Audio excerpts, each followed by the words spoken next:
Their absence brought by heroes thought, a new threat close at hand. Rise, oh rise, adventurers brave, through forest, hill and fen. Our race, might, blood makes fight, and silver spotlight then. With each charm, gun of spore, together they defend. The wildlands call to one and all, to bring peace back again. The warbreak awakes, a slumber shakes. 2,000 years confined, its compass green, a vengeful deed leaves not the ash behind. With every town they tear it down, their warpath ever wends. The dead arise, neath chaotic skies, their march it never ends. Rise, oh rise, adventurers brave, through forest, hill and fen.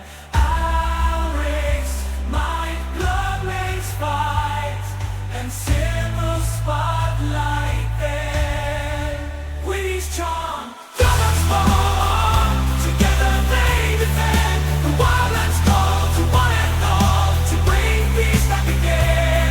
From the archipelagos, chains the undead holds down free. A spectral time they surge and glide across the southern sea. The wildlands weep its darkness creeps, and all seems but a dream.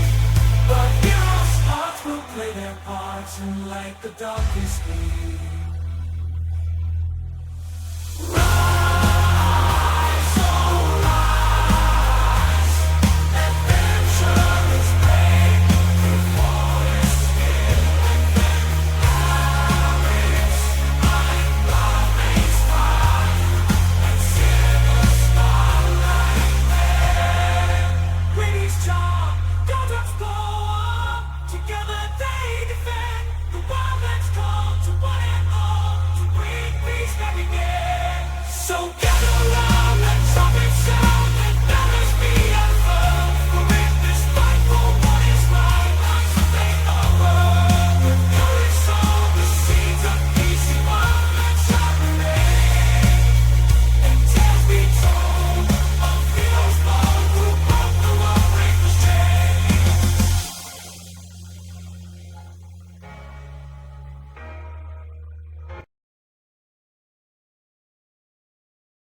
There we go. Hello, welcome everybody. Thank you for joining us this morning for session number 69 of the Wildlands. It has been a crazy long couple of weeks since we last played.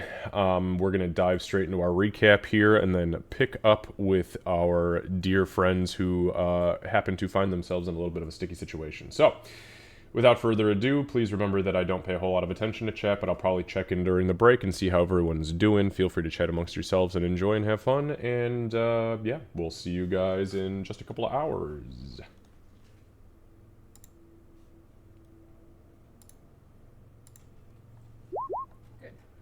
All right. Welcome, and good morning. So we are playing session number 69 today. Nice. We are we are in it to win it, friends. Let's go ahead and dive straight into our recap from last session, November 2024, part 1. So, the group entered the darkened forest and began searching for any trace of Mama Mundi and her guard contingent. They eventually stumbled upon clusters of corpses that had been completely flayed and or drained of their blood. As the group moved forward, Winnie felt the silent screams of the trees as they begged her for death. Gartok, with his impeccable sense of hearing, pointed the group in the direction of a possible living being. The group pushed forward and eventually descended upon a gaunt vampiric creature that was in the process of flaying a still-living Stillwater guardsman. Combat broke out and the group jumped to action, trading blow for blow against the beasts. Eventually, Sybil pulled out her sunblade and began striking the creatures down with ease. However, with each beast that fell, they detonated in a burst of hot, caustic blood. Once combat subsided, Gartok decided to eat one of the vampiric entities. Actually, I believe that was technically during combat. And then began to puke up blood, because, you know, that's the kind of shit that happens when you do dumb things. The group then performed some minor healing to themselves and freed the still-living guardsman. He called himself Jorgen Dongcaller, accepted their healing, pants, and food, and then went back to the main path to await their transportation to safety. Now that the group is alone, however, what will they do about their own wounds? Or moreover, what will they do about Mama Mundi? Okay, so we are with Milestone XP. That was not a milestone session, so there was no level up there. A couple of quick notes that I have. Sybil, I did delete your custom roll thing because I did get in and make your custom Sunblade. It is called Sybil Sunblade. It is already equipped and should be good to go. Epic. Love that. Thank you. Yeah, yeah. I should have done that a long time ago because it was literally a one-button toggle to change it from a longsword to a short sword, and I was just being lazy That's fuck. really funny. And it's fine. We figured things out. Yeah, I appreciate that. I'm gonna do a test roll to make sure it flows. Yeah. Yep. And everything. Sure, sure. Okay, so there it is. Wicked. Alright, so, yeah, I don't... So that was my note there. Hang on, I feel like I had another note. Give me a sec.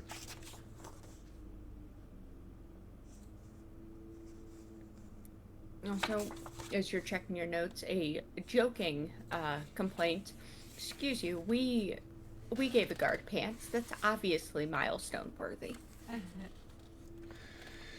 Yeah. Objective obtain pants completed. That was the 4 XP you guys needed to just get over that fucking hump. And suddenly you guys start tailoring your own pants and giving them to fucking everybody, and just assuming that you're gonna gain that 4 XP every time. You get think pants. NPCs are creative. Yeah, right, exactly. Now it's a tailor shop simulator game. Yeah. That we all retire to open up our own shops, different section of clothing. Hey, I'm down with that. Mine's Dibs on called Dibs. Dibs on haberdashery. You just like it for the name. Well, yeah, duh. Oh, okay, fair enough. All right, so... I'm so ready to dibs that. Like, I can't challenge it in any way. All right, I apparently don't have any other notes. Oh, we are picking up today is Thursday, the 6th of Ogtet. 7 p.m. is where we are at. Darkness is already around you, but darkness is quickly falling on the exterior of where you guys are at right now. So you guys currently find yourselves over by where you had fought those vampiric entities that were exploding. Many of you are horrifically wounded. Some of you are still not great from the effects of those bites, and that's that. So I'll let you guys go ahead and pick it up here. I know that when we had stopped last time, Sybil, you were getting ready to plan on doing something big, and I stopped you because we were over. So I will let you kind of pick up where we left off. Let me just get some spooky music going. I had notes about that, so. Spooky music. Fantastic. Okay. So my notes, to quote, say, stop them from coming back. Also, I feel like shit. Owie. So, from that, the super detailed notes, I was going to attempt to see if I knew any lore, stories, etc. about how to keep people from coming back as undead. Probably more of the folklore side of things versus like the true religious knowledge on things. The stories that Sybil would know. You know, the cut off the head, stuff it full of garlic type things. And I was trying to do that right at the very end. Didn't Okay. they explode? They did explode. I'm not worried about the undead. I'm worried Oh, about okay. new undead. My Okay, apologies. so you were Yeah. trying to ascertain information. Let's see, I'm just looking back because there are survival rolls. So you can make a history check with disadvantage Sweet. because undead, there is no history of them. The history is Yep. now. You are living history. Oh god, underpants gnomes? Yes. So Sybil looks like she's going to say something. She kind of glances back towards the blood trail in the body, and just even that quick movement, she goes a little bit more pale and just puts a hand back against the tree, and just kind of leans there and does not say anything, because she is not doing okay. Bear with me, stream. I'm going to do a quick In test. disregard. Testing. I don't remember There if we I go. did or not, but can I? And if I did already, I'm sorry. But can I take a look at the wounds and what's happening to try and see if I can figure out a fix for it? I don't know if I did that last session or not. So I will say now that you guys have kind of cooled down a little. Actually, I can see you did. You rolled multiple medicine checks. Okay, I couldn't remember. So thank you. Yeah, but I mean, it's tough to tell because it's like there's it's the black veins essentially that are kind of creeping up and around the neck. Sybil and Bloodmane both look pretty fucking affected by them. I thought Gartok was too, but apparently he's at 100%, which I Yeah, I'm pretty sure that you cured my disease last time and then healed me because I don't have my temporary HP. I hit him with a heal, so That's right. Yeah, you hit him with a level 7 heal, didn't you? yeah, I sure did. Got it. Okay, that is what took care of it. Yeah, so anyways, it's kind of tough to tell on the surface level what exactly is wrong with him, but you could confirm through the heal that the heal fixed whatever was going on with Gartok. All right.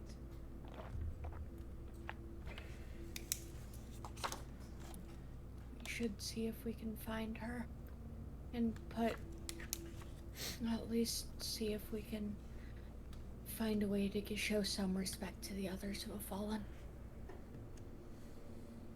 You don't look good. Testing. I don't feel good. And you don't sound good. Thank you for that. Yeah, but the last heal didn't feel right either, so that's something I'm going to worry about after we figure out what we're going to do next. Well, if we have a second, we might want to worry about it now because it'll be more resources to bring you back from the dead. Resources we might need for her. As long as I don't come back as one of those things. Then you would look over to Ulrich, like, inquisitively. Like, is it a possibility? This is alien to me. Like I can see that there's a problem, but I don't know exactly how to fix it. Well, and again, you guys saw him hit Gartok with the heal, and Gartok was cured. So you know that there's a fix to the problem. You just don't know what the problem is, what the specific issue is. It's clear that they're not as hardy as they were. Like, you are having trouble. So essentially, like when you are healing them actively, it's like some of the wounds are festering so badly around the site of these veins that they are refusing to close. Like I can try a heal on both of them. That's gonna tap me pretty good, but but getting them, if it works, it'll work. It worked on Gartok.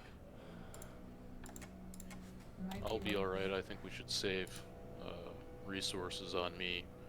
I don't feel as bad as Sybil looks. Well, But- using it on one would use it on both of you, because I'll just hit both of you with one. So Probably not a bad idea. Is there anything else you could try that wouldn't be something you might need to use on Mama Mundi? I'll still have some left. I'm gonna be more reserved, but I'll have a little bit left after this. I could use just to close wounds, really. Close wounds.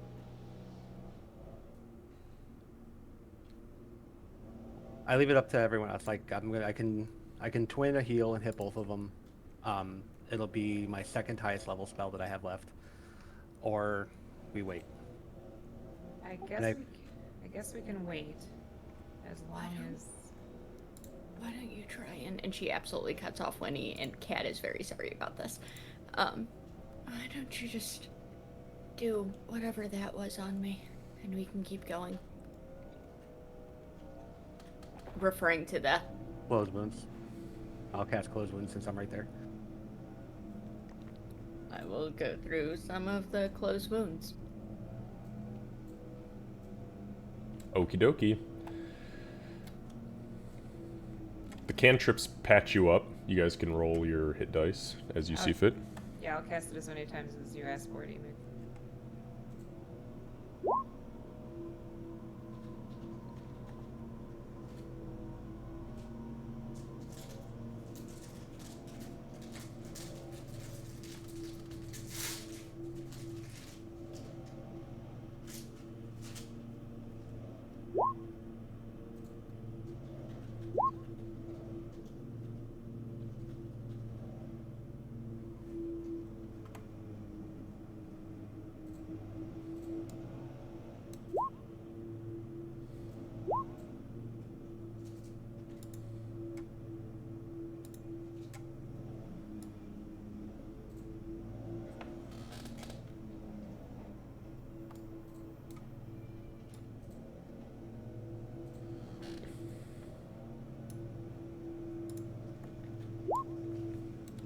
That's a lot of healing. Make sure you're all marking off those hit dice.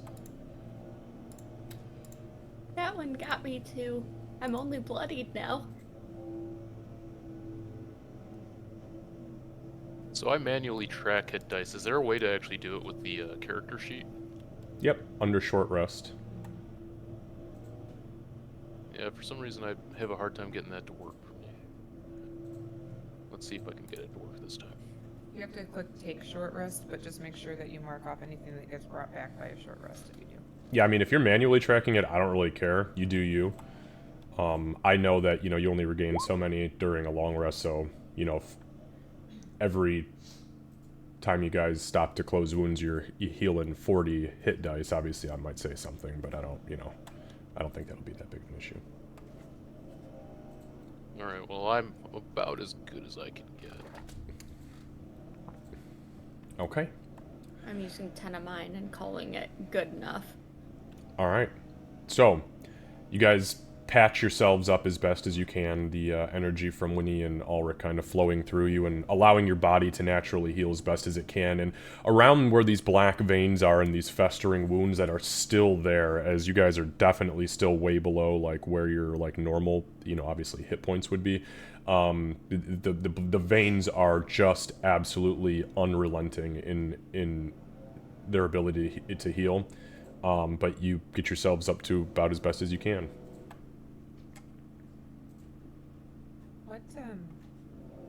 What's the plan once we get to Mama Mundi? Stab an eye with sunlight a bunch of times. Same. Don't eat anything, Gartok. He'll look back at like where he spat blood a couple seconds ago. Okay. Yeah, you're in snack timeout for now.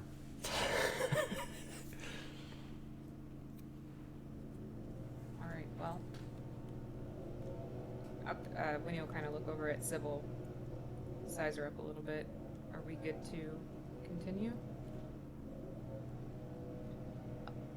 So she's definitely still extra pale and black veiny, but she's got more of her game face on there, and she's no longer leaning back on the tree actively.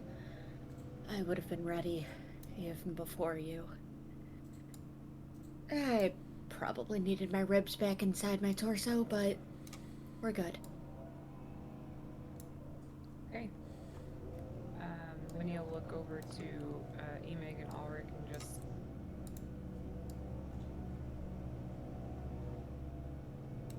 Alright.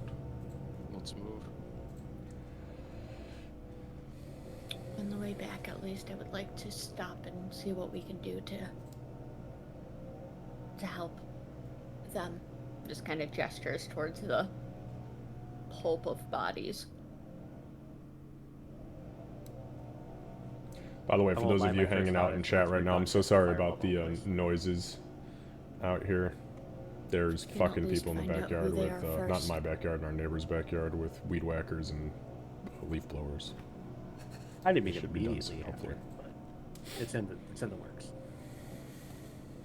Well, we shouldn't keep Mama Mundi waiting. No, I agree. The longer we linger, the more risky it is for her. I saw what that thing was.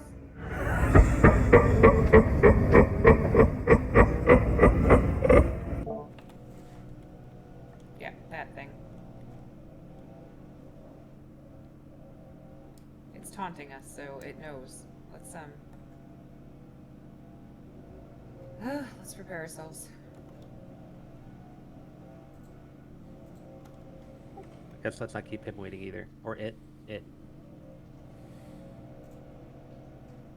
Alright, so which way do we need to go? Boy, any points towards where Ulrich and Bloodman are currently going.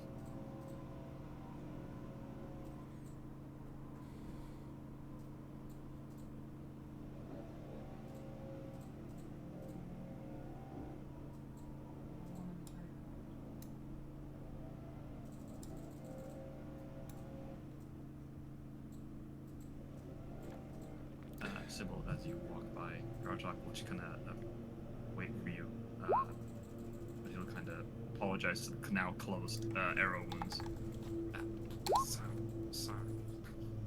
And I handed you a healing potion last time, but now this is a different potion. And the label, in probably Winnie's handwriting, says very obviously lesser restoration potion. Sure.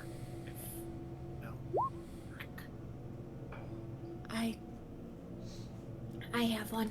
Keep that.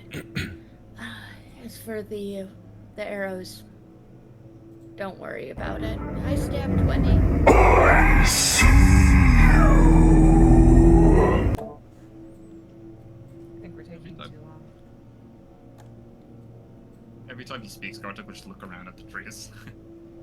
Yeah, and you would guess that it's coming from, like, the trees you're speaking to, probably, Gartok. It's gotta be something with the, eating the vampire thing. On Gartok, let's go. Okay, Garjok will go behind Sybil to kind of keep a watch in the back for the creepy voice. I am going to I'm going to flip the hood back up, even though it's not going to do me a damn bit of good. It's a comfort thing. And I will have a hand on the Blade of Glowy anti-rogueness, but it will not be activated at the moment. For DM records. Okay. So where you are facing right now is actually, that's trees. That's a wall of trees. The path progresses to the west only. Unless you want to, you're more than welcome to dig into the trees. Actually, I highly encourage it. Oh, move this way, everybody. You guys are no fucking fun. See, I thought this was the wall of trees. My bad. So what I'm hearing is Ashrelodon stride through the trees. Good luck, motherfucker. So as soon as you get to that point, I'm going to go ahead and just stop you right there for a second so I can give you a little descriptor. So as soon as you get to that point, Winnie and Bloodmane, you are both overwhelmed with a wave of what feels like, the best way I can explain it is, and I know all of us here have LARPed at some point in time. Lucy, even though you've done like European LARPing, I'm guessing you have felt the sweet taste of up for 2-day exhaustion before. Actually, I know for a fact you have because I know your fucking gaming schedule. So this is like what you feel is like what it feels like after like being up for 48 hours straight and LARPing at the same time, and you start to see like the pterodactyls, like the shadows flittering around you, and it actually it induces panic, but it also comes with waves of exhaustion. You feel that energy kind of wash over you suddenly. With that being said,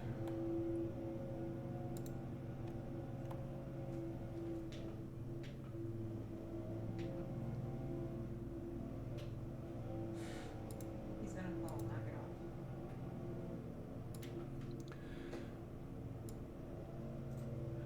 as soon as you get to that point, from behind or from somewhere north of you and in the darkness, there is a similar kind of, after the wave of energy hits you, there is kind of this you think maybe a laugh, maybe a guttural chuckle, something makes a noise that's not quite of this world, and a beam of energy flies down towards Bloodmane. We're gonna go ahead and pause there for a second. Bloodmane, I need you to make a Constitution saving throw, please.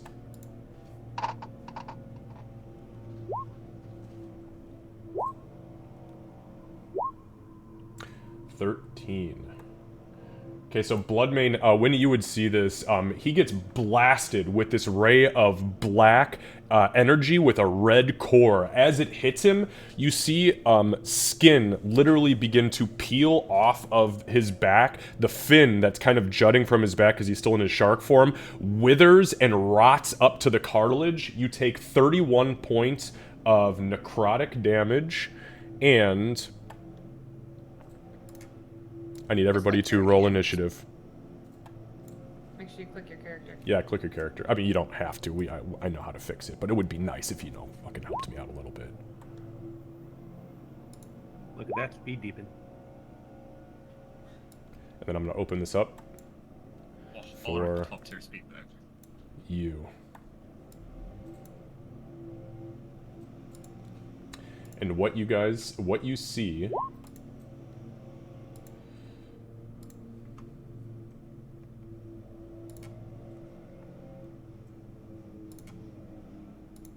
is this entity to the far north, hovering off of the ground, floating literally above the ground, and its eye is straight trained down this path, kind of like a kill corridor. If you know anything about like modern urban combat tactics, it's kind of like a kill corridor.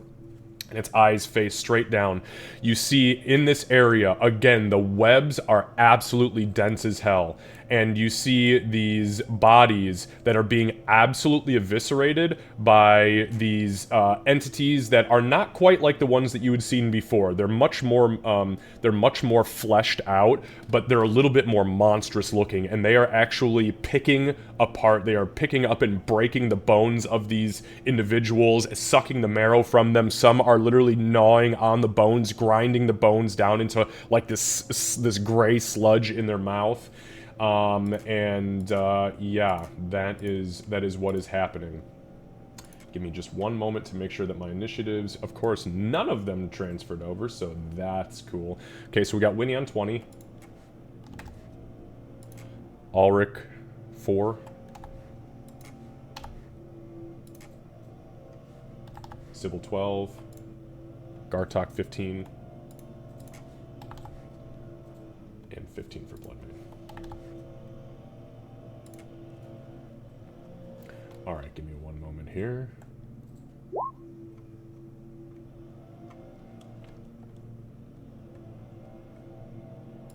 That beam looked very cool on the map.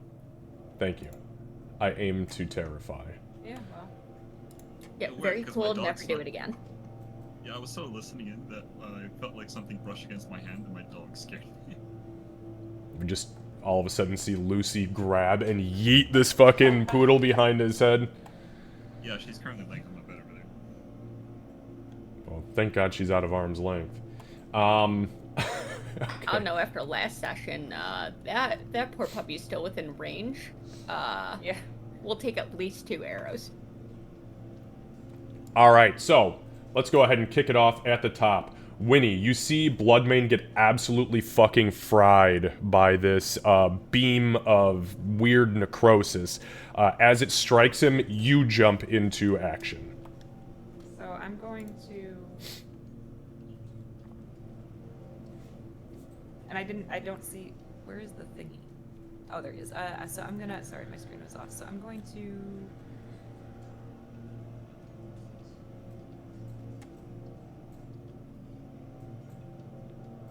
Sorry, right here, and I'm going to cast Cure Wounds at 2nd level on Emig. Okay. Mark your spell off. Alright, so you mutter the incantation, you throw your hand forward, you touch Bloodmane's shoulder, and you see the magic, like the green energy, kind of flicker over his body, and nothing happens.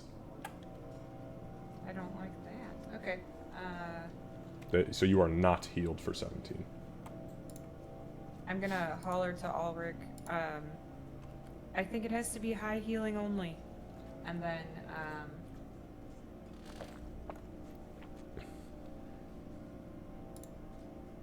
I will, do... I'm gonna use, for the first time, my Celestial Revelation, my Radiant Soul. And what it does is give me a flying speed. Yeah, I know. Yeah. That's what Ulrich has. Yeah, so I'm gonna use that. Okay, so give me that one way- sec to... Okay, so you got flying, boom. Okay, so you whoosh. You guys see Winnie... Well, you can explain it, I don't know what you're... Yeah, You don't so- even have to have wings, you could just fucking float. Yeah, I think that it would be, she'd kind of have wings, but it would be sort of like, viney. It would be like, instead of being like, you know... Like moss? Like Yeah, like mossy? moss, Oh, that's yeah. creepy as shit. That's gross. And then, but it's all still Nasty. gold. And then, the, like, magic portion of it would be like a gold magic as opposed to the green that we typically would see, or the teal that we typically would see. So I'm gonna uncover the rest of this for you real quick.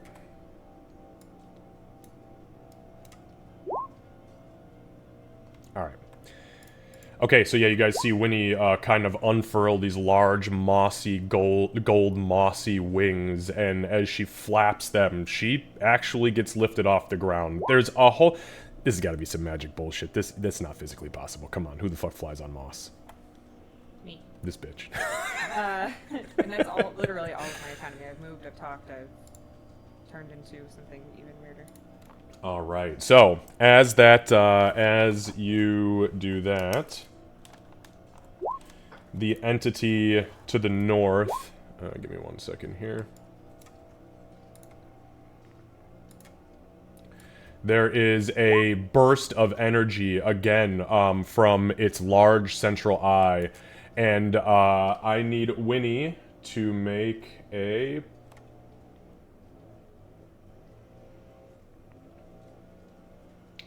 Dexterity saving throw, please. It's a 12. 12.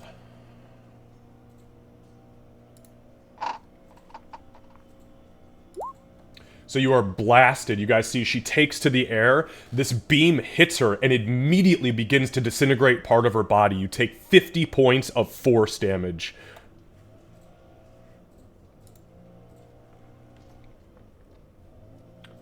Alright. So that brings us to these creepy little fucks.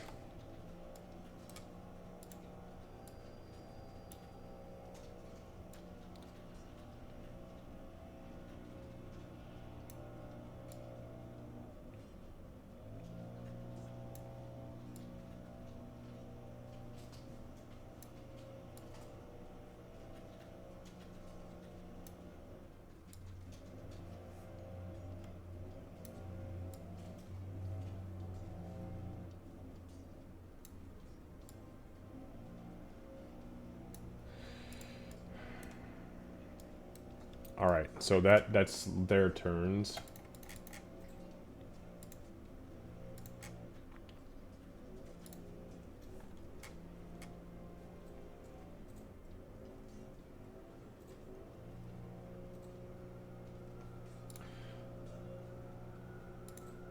All right. So as the last two of these entities begins to move, there are two more bursts of energy from this entity's massive red eye.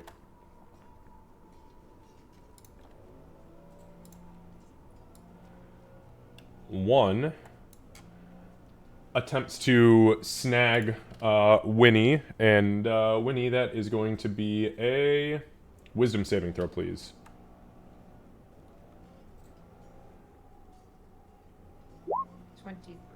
All right. So as it hits you, you feel this overwhelming sense of fear and dread, but you do manage to successfully overcome it. The second one blasts Bloodmane, and it's kind of this gray, this almost like gray, misty-looking ray.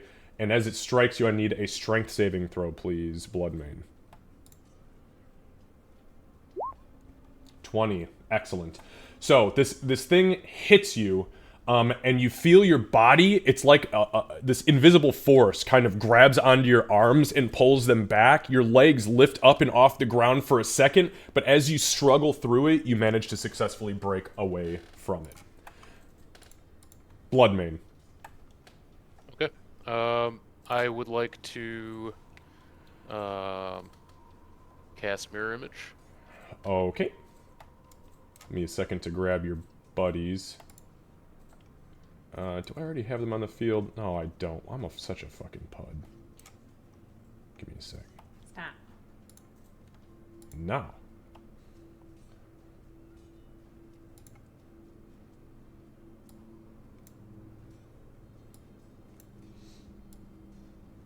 Whoop! Not that one. Sorry.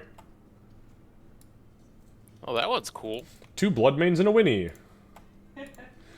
Alright, so you cast Mirror Image, and the so as you guys see, Bloodmane mutters this incantation, and you see boom, boom, boom, the 3 shimmering images of himself appear. Okay.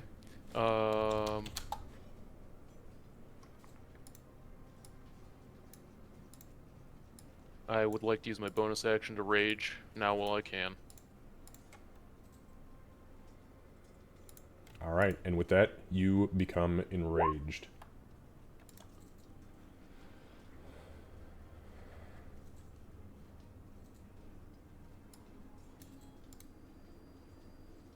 I'm swinging on this fucker. Oh wait, no I can't. My bad. That's okay. I'll chill.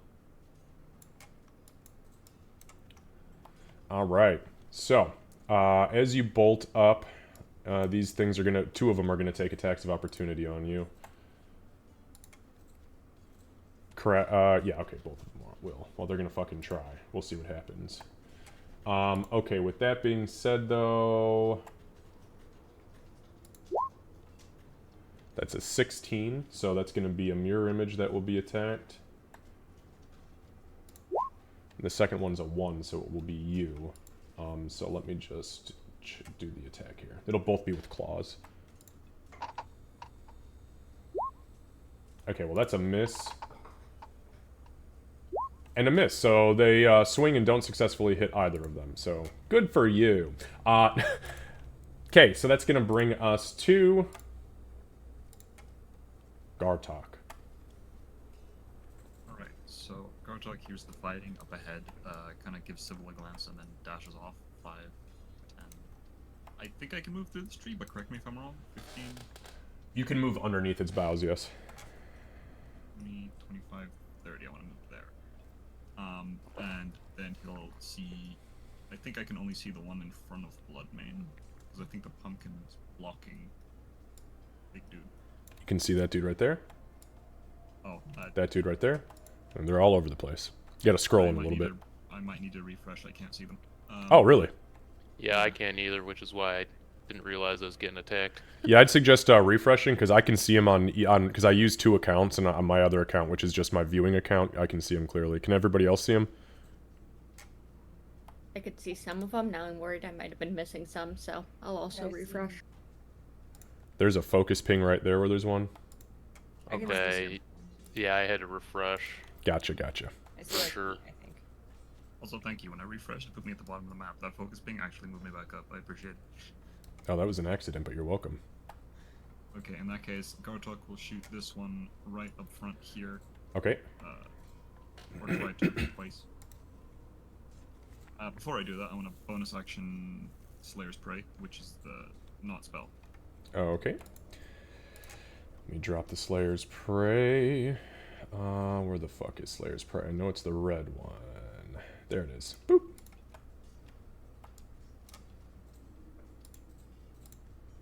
These are just normal attacks for now, no -5 or +10 or anything. Okie dokie. Yeah, 29 absolutely hits. Generic undead bitch number 1. Yeah, all of them bitches. And they're generics. Alright. It takes all of that damage. Right, cool. Shoot him again. So yeah, you hit this thing, it kind of pierces through it. Oh yeah, you hit again, no problem. It's very, very soft. Very soft, easy target. Doesn't seem like it's resisting anything. Alright. You have the second arrow punches straight through where its like heart would be, and you see like this kind of half beating, blackened, withered thing in its chest. It's all but collapsing on the ground, and it is pouring buckets of blood. It's not doing good. Right, well, that's all for me for now. All right, Zibble. Okay. I'm going to move 5, 10, 40, 45. I'm going to go to here with a move and an action to dash. And as I'm moving, I'm going to pull out that blade Okay. and summon my psionic spirit blade. Sunblade. Okay, and that's a bonus action. Yes. Okay, Which and is what's why the I was what's the radius on that again? Was it 30 or 15? It starts with 15 Bright. 15 dim, but I can't expand that. I got it. There you go. You should be able to have seen that, no problem. Right? Did you guys see the glow pop up? No? It's Nope. bright. Give me a sec. I got y'all. There you go. There it is. There it is, yeah. Ha. Okay. Okay. And now that I have painted a target on myself, I stand in my spotlight and wait. All right. With that being said,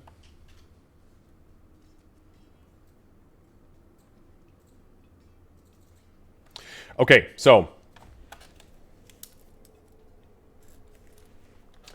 there is the entity kind of looks around at the group, and you hear it say, There's all of you now. Wonderful, wonderful. and you see its eye again kind of flare up, and it begins, well, it's about to Danny DeVito your asses. So anyways, then it started blasting. It's gonna start with a beam, a bright pink energy beam that flies down towards Gartok. Gartok, I need a wisdom saving throw.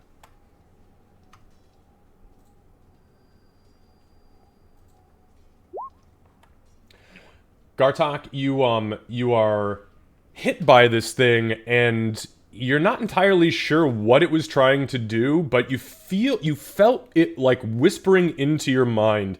And it was like telling you how handsome you were, and how smart you were, and like how good you are with a bow. And then when you kind of like were like, wait a minute, I'm not handsome or smart, it kind of just like was like, whoop, wrong brain.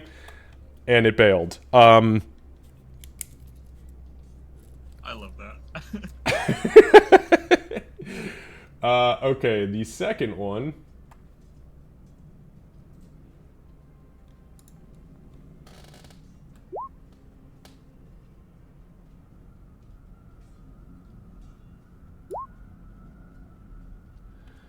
This one is going to fly down towards Sybil. Sybil, it is a black beam with a red core. I need a Constitution saving throw, please.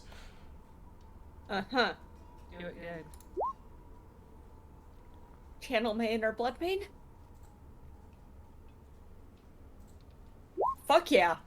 Channel Alright. my inner blood vein. Yeah, not bad, not bad. So you only take 18 points of necrotic damage. As the beam hits you, you resist a good portion of it, but you guys would see part of her body begin to fester and rot, specifically around where those wounds are. Okay, and then it charges up a third eye. Well, not a third eye, it's only eye, but it launches a final blast of energy.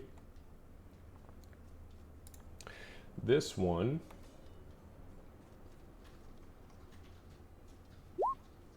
is going to target Bloodmane.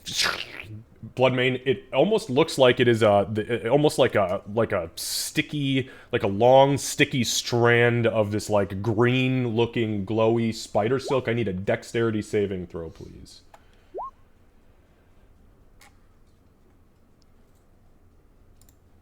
Is this when I'm able to use danger sense on? Oh, absolutely. You see it coming from a mile fucking way. Well, you see it coming from like 15 feet away. Well, 30 feet, 40 feet, whatever. Okay, so... Could have channeled your inner Sybil. Alright, so Bloodmane, as you are hit, you are very, very, very inundated with this spider silk, or this silky, whatever it happens to be. You are slowed. So your speed is halved, you cannot take reactions, and on your turn, you can only take an action or a bonus action, full stop. Alright. So that is all that it is going to do. Ulrich. Quick question: Yes. are the spaces that that Bloodmane's mirror images occupy, like, are they occupied? Like, if No, they're not occupied. I just put them there for ease. I can move them over if it would make you feel better. Nope. As long as I know that, that's all I need to know. I don't care. There we go. I just wanted to be sure I wasn't hitting something else that I. Yeah, wasn't no, planning on. nope, they're not physical at all. I'm gonna use the staff and 7 charges off of it to cast lightning bolt in a straight line, hitting those 2 morons in the line. All right, give me 1 sec.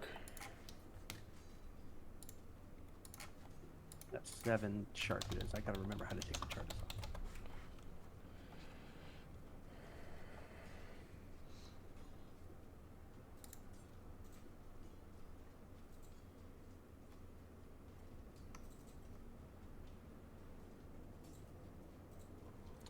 All right, so It is a 19 dex save according to my sheet, but I don't know if that's right. okay, give me 1 sec.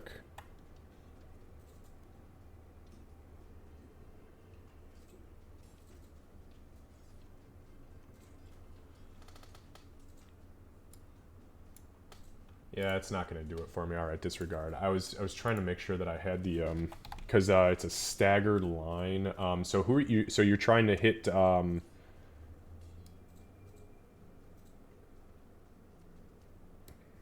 Okay, so in order. Oh, I see. So you're gonna hit that one. Okay, because it's gonna go bump, bump, bump, bump, bump, bump, bump, bump.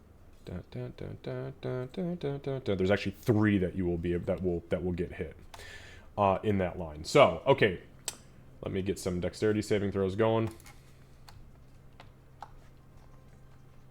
And yeah, just read what the staff says to confirm whether or not it's a 19. It will give you all the info you need. 1, 2. It wasn't letting me bring it up. That was my issue. I got it up now. Sorry about that. Oh no, it's no problem. It was. Is that confirmed as 19? I wouldn't be surprised because it is an artifact. So.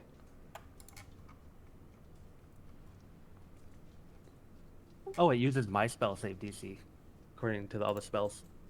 Okay, so Yeah, what's your? 19. So it's 19. Okay, excellent. So, go ahead and roll damage for me.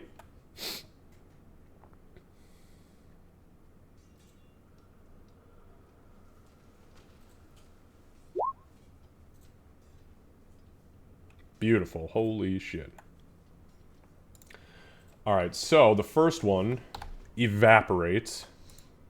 The second one evaporates. Ah, damn it, I forgot about the stupid fucking thing. I gotta stop deleting them. God, animated bitches! Okay, so the third one also fails, so it evaporates. I'm just gonna move it off and turn it to another layer. Boop. Now you can't see it. Alright, so yeah, you hold the staff out, there's the and then you guys see this, this energy beam kind of like rise up in it and launches outward, and after it's all said and done, there's not but dust left of these fucking things. Alright. And then move back. Okay. And that's all? Yeah, that was a good round. I think. No, yeah, no, hey, look, I'm not telling you did bad. I'm just curious, just making sure. Okay, so as your turn ends, there is a beam that launches from the entity's center eye, and this one is going to be...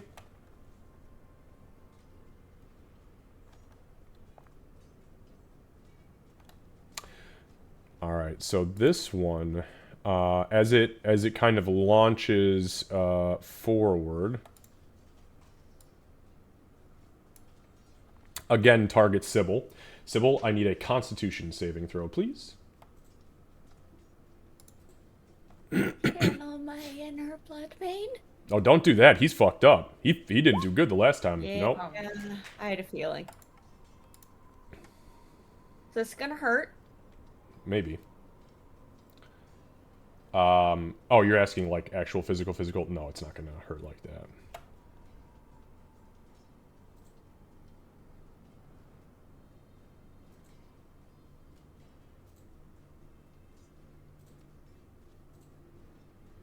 Alright. So you guys see, as this beam kind of rockets out from this thing's central eye, it washes over Sybil with this icy blue energy, and all of her joints freeze in place, her neck freezes solid, and she is paralyzed. Winnie. That is unfortunate.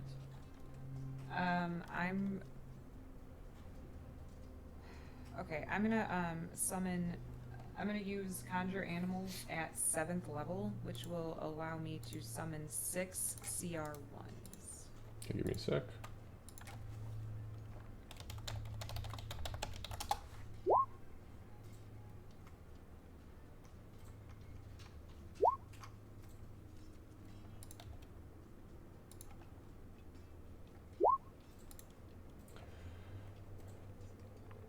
Alright, and make sure you're marking your spells off, folks. Okay, so you said you're casting it at 7th level? 7th level, yep. Okay, so 7th level is 3 times as many, so 2, 4, so 6 CR... 1. Oh, yeah, 6 CR1. Yes. Okay, so let me go ahead and roll a die here. Actually, you roll the die. It's gonna be... D10, please. 1. 1? Okay, got it.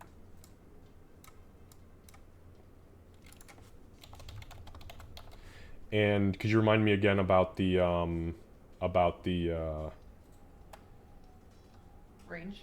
No, I don't care about the range. I need to know what the bonus hit points are. Oh, it's 2 times their hit dice. 2 times their hit dice. Okay, so you summon brown bears, and they have 4, so it's 2, 4, 6, so it's 8. an extra 8. Alright, so we're looking at 42. 42 hit points each. Not fucking bad. Where do you want them? Brown bear. Yeah, brown bears, I got them. So I want to put them up into the fray, so What's your range? 60. Okay. So, pepper them in here where possible, and then, we'll be back here if we have to. Okay, so I'm putting 1 up where the absolute max range is, so I have places to kind of go. Okay, and this was 6, correct? Correct.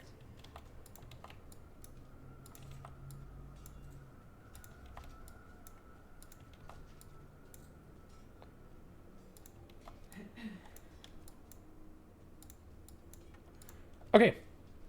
pretty solid. And then they have their resurrection sickness, and then for my bonus action,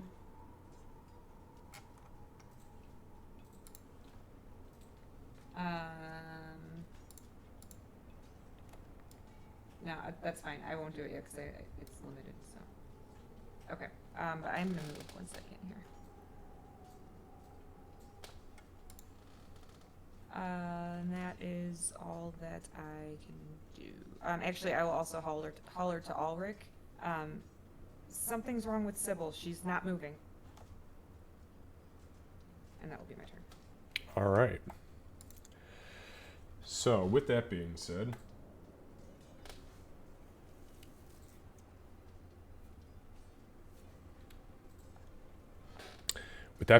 there is, as you finish moving, the bears kind of spring into existence and immediately begin turning as they're shaking off their their summoning sickness. But they begin to turn towards these ghoulish entities. And the creature kind of looks down, looks around the field, flies up. Just a little tiny bit above where the bears are, and is looking for Winnie, realizes that there are 2 entities still moving towards you guys, and noticing its successful hit on Sybil, it is going to launch a beam at her. Because you are paralyzed, you automatically fail dexterity saving throws, and Sybil is blasted with a death ray, which deals 73 points of damage. If you are reduced to 0 hit points while you take this damage, you automatically die. So, you guys see Sybil gets blasted by this death ray, and as it hits her, you guys literally watch this white essence leave her mouth and retract back into this thing's central eye. The paralysis the ice melts around her, and her body, boom, hits the ground, and she is not breathing. Use that last bit as if it's a descriptor for things. I'm never breathing. You know what? Fuck you. I can't believe I predicted that. Okay, so that happens. Now these creatures, these ghoulish entities, are going to try to attack. So bear with me for a second, because now we've got bears on the field. Oh, I said the thing. Okay, so the 2 to the southeast over here are going to attack the bear up in front of it. Candace, you can pull up the brown bear token. They have an 11 AC. Okay, and they're both going to try to bite it. Okay, that's a hit. And a hit.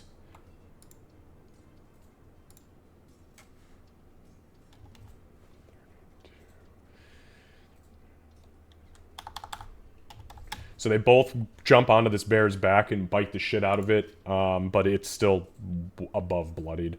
The ghoul over here is going to try to bite that bear. That is also a hit. It is looking just fine, though. Bloodmane, this one is going to attempt to bite you. However, you have mirror image up. And that is an 11, which I believe is a 6 or higher, so it's going to be attacking the mirror image. That is only a 15. You have don't you have an 18 AC? Yeah, as a shark, yes. 18. Okay, so it does not successfully bite the it does not bite the mirror image. Okay, so that is that. Most of them died because of the fucking lightning bolt. You see, there's one back here, and it is up in what looks to be a massive cocoon. Like a very, very large cocoon, almost like I don't know if you guys have ever seen like a brown widow egg sac. They've got like little spikes that kind of stick out of them. They're really gnarly looking, but it's like the size of a very large entity, and it is kind of like rooting around and kind of fucking with it. So, as their turns end, there is a burst of energy that comes out of this thing's central eye.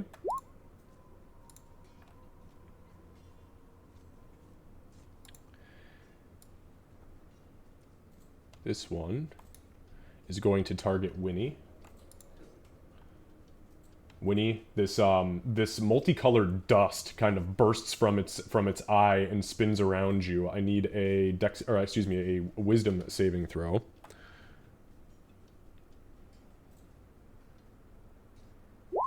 22. 22. You begin to feel very, very tired, but you shake off the slumber. You know that it was attempting to sleep you. With that being said, this entity is going to send another ray down over the bears at Gartok. Gartok, it is a black ray with a red core. I need a Constitution saving throw. 13. So Gartok, you are hit full force by this thing, and as you guys are all kind of in combat, Ulrich, you see shit happening. You just watch Sybil go down. You see a beam spray around Winnie, but she shakes it off. Gartok, who's in the midst of drawing an arrow, gets hit by this thing, center of his chest, and you see almost every scale on the upper half of his body immediately bubble up like black bubbles and rot off of his body. You take 45 points of necrotic damage, Gartok. Bloodmane. Yes. Oh, hi. Oh, hey. This spider shit on me. Yes. Is it something that I can clear hypothetically, or is it just right on me? Well, you can do what you want to. You can try what you want to try. As far as the actual ability is concerned, you will have another attempt to save against it, but not until the end of your turn. Gotcha. Alright. I'm going to swing on the bitch in front of me. Okay.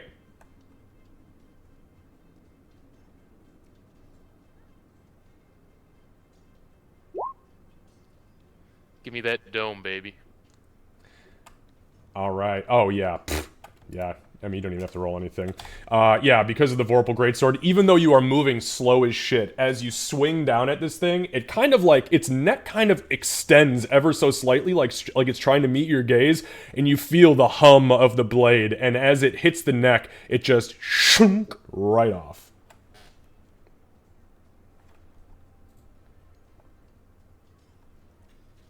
I will do my little move and fuck this bitch up. All right. Now, you do not get your free attack. You get your additional attack, as you can't take multi-actions while the slow is in effect. So this is just the second attack of your attack action. Understood. All right, a 24 does hit. For 12, got it. No, is that including your rage? It's not. I gotta turn that on. No, it's okay. Is that plus 3? Yeah, plus 3. So 15, got it. So you bring it from perfectly healthy to exactly bloodied in one swing. It doesn't really notice you're even there because you're moving so fucking slow. But do I look cool though? You look cool as shit. Yes. You look cool as shit. Alright, anything else, Bloodmane? No, that's all. Gartok. Okay, so I'm going to see Gartok. Gartok sees himself get hit, obviously, and he sees Sybil die. So he's gonna go 5, 10, 15, 20, 25. I think 30? Yeah, he'll just kind of stand there. And I'm going to, as an action, dash. And go 5, 10, 15 over there. Okay. And because he is now in range, I'm going to bonus action put Slayer's Prey on the big boy up there. Okay.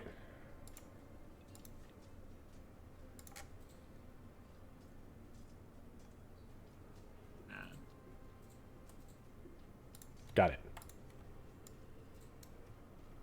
that'll be it for right now.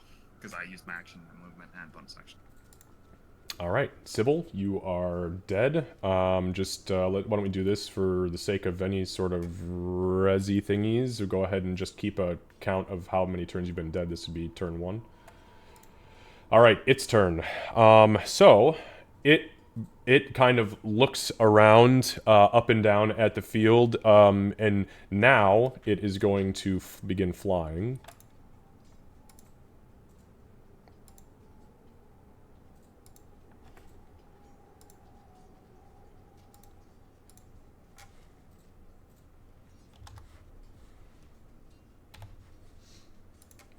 So it is going to fly 20 feet straight up into the air. And it is now looking down at you. And it is going to begin blasting. So, actually, you know what that reminds me? Sorry. Bloodmane, you ended your turn, so go ahead and give me another dexterity saving throw for your slow.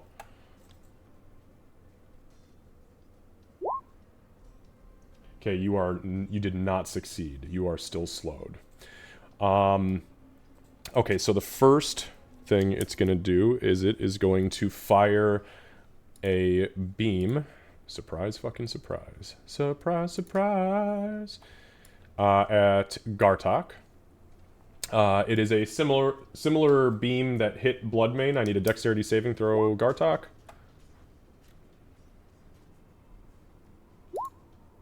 (15). Gartok, unfortunately, you are also currently slowed as the beam strikes you successfully.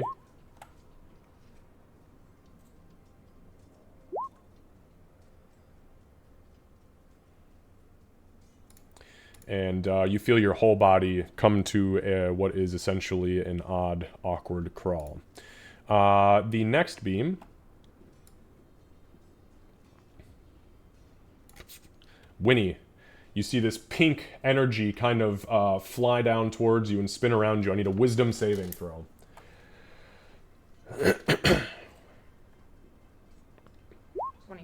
25.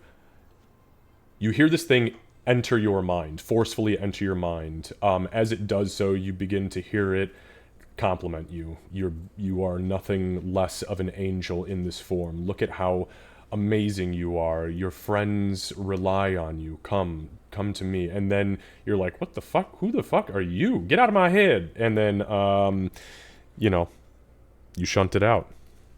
The next beam is going to hit, or is going to aim at, I should say.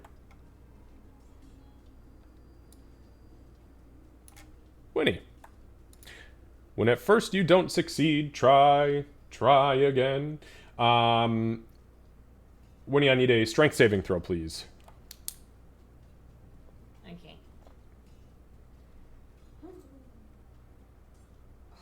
There's almost a net 20. Got it. The wisdom ones I'm good at. So, Winnie, you are gripped as you are hovering just above the ground. I believe you hadn't actually flown up, correct? I was just hovering, correct. Okay. So, you are you feel your whole body lock in place suddenly, and you are moved against your will.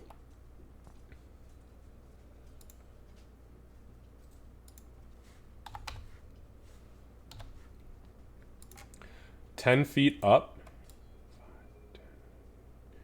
and 20 feet as this invisible force begins to drag you towards the eye.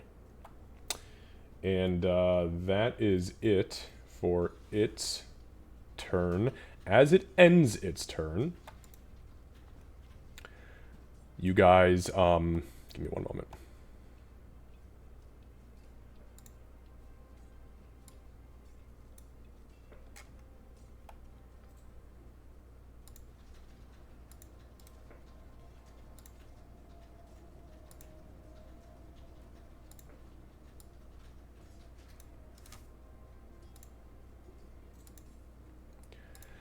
Sybil stands up. Yeah, I was afraid of that. Yay, she's fine. And she turns around. And she begins looking around her. Suddenly, she runs straight forward with the sunblade in hand and swings at the bear. Sybil, go ahead and give me an attack, please. Sneak attack applies too. Hate it. So it does not because you are mindless and you cannot inflict sneak attack. Wonderful. I am glad for our friends who like that. Now, see, this is where the fairness comes into play, by the way. If you are a mindless undead, you cannot inflict sneak attack, just like you cannot inflict sneak attack to them. Thank you, 3rd edition. I love Roll you. badly. Ooh, I rolled badly. Yeah, but you still hit. Go ahead and give me damage. Get some armor for your bears, damn it. Yeah, what the these fucking bears? It's like she just threw 200 points of fucking free HP out here. Sons of bitches. I could have used some of that free HP. It's true. It's true. All right, that's that. Ulrich. So you guys see this, and it's pretty clear. As she stands up, her body is nothing but decaying mess. Her jaw is partially hanging off. She's got these red pinpricks in her eyes, and she just screeches and runs forward and stabs this fucking bear. Is anything seeming to react to the sunlight? Not really, no. Unfortunate. Okay. Yeah, it is. Well, that drastically has changed my plans. Yeah. Yes, it did. Crap. Yes, it did. Sorry, I just wanted to throw that on there. That's just to show you that it's evil Sybil now and not normal Sybil. Oh, that's good. At least it's color-coded for our ease of use. You should probably just save that palette. We'll probably use it again. Yeah, probably. All right, what are you doing, Ulrich? Rethinking my life decisions. Give me a second.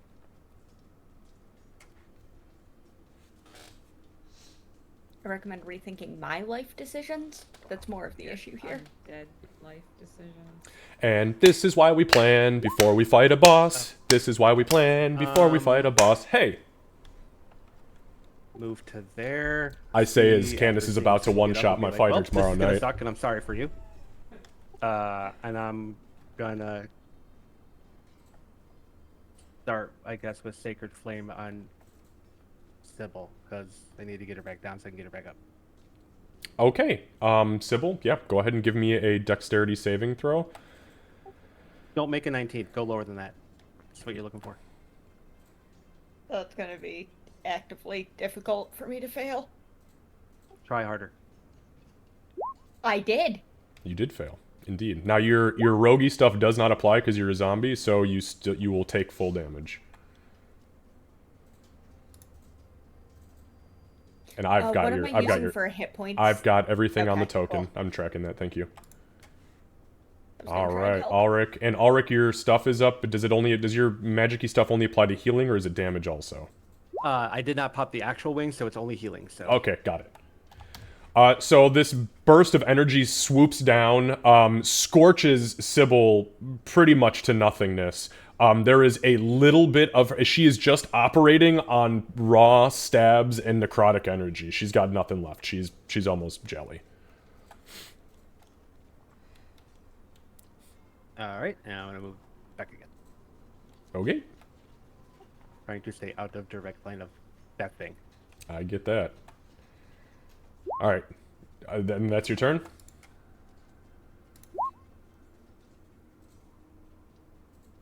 Oh yeah, sorry, my bad. Okay. No, it's okay. I was just like, oh boy. Okay, so as your turn ends, it is going to fire a beam from its eye. And this beam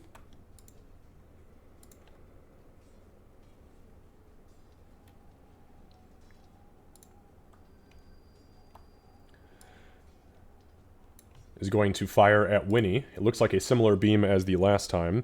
Winnie, that is going to...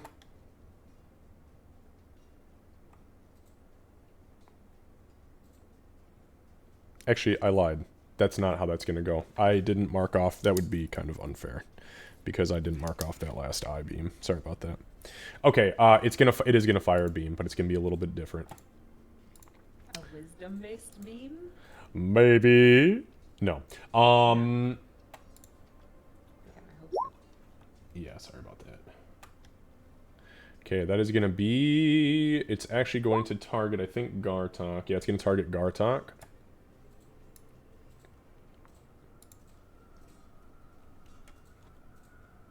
Because it has a plan for you. Winnie. No. Is that plan to let me live? I need a dexterity saving throw, Gartok. So the beam, it's the outer is black with a dark red core. This one has a lot of oomph behind it. It slams into you. You do manage to resist some of it. You take 30 points of force damage as part of your body disintegrates. Okay, Winnie, now it is your turn. However...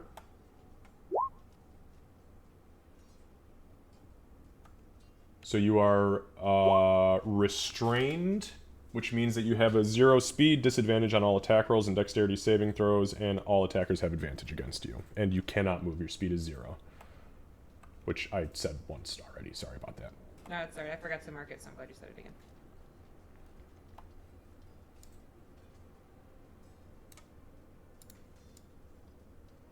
I'm going to, assuming I can, I want to use Misty Step. Okay, Misty Step. You are so you can cast spells. You are not paralyzed. So yeah, you can cast Misty Step. Where are you going? I'm gonna go right next. So now remember, you are 10 feet up. Right. Okay. I'm gonna Misty Step next to Emig. 5, Okay. 10, 15, 20, and the two right next to him, so it would be exactly 30. Okay, got it. And then that's my bonus action. Now, just so you know, as you utter the incantation, you flash over behind Emig. You are still restrained by this thing. Okay. By the energy. Am I able to reach into the bag of holding still? You can do anything you want to. Your speed is just 0. Yeah. Perfect. So I'm gonna I'm using my action to reach in the bag of holding and obtain a potion of flying.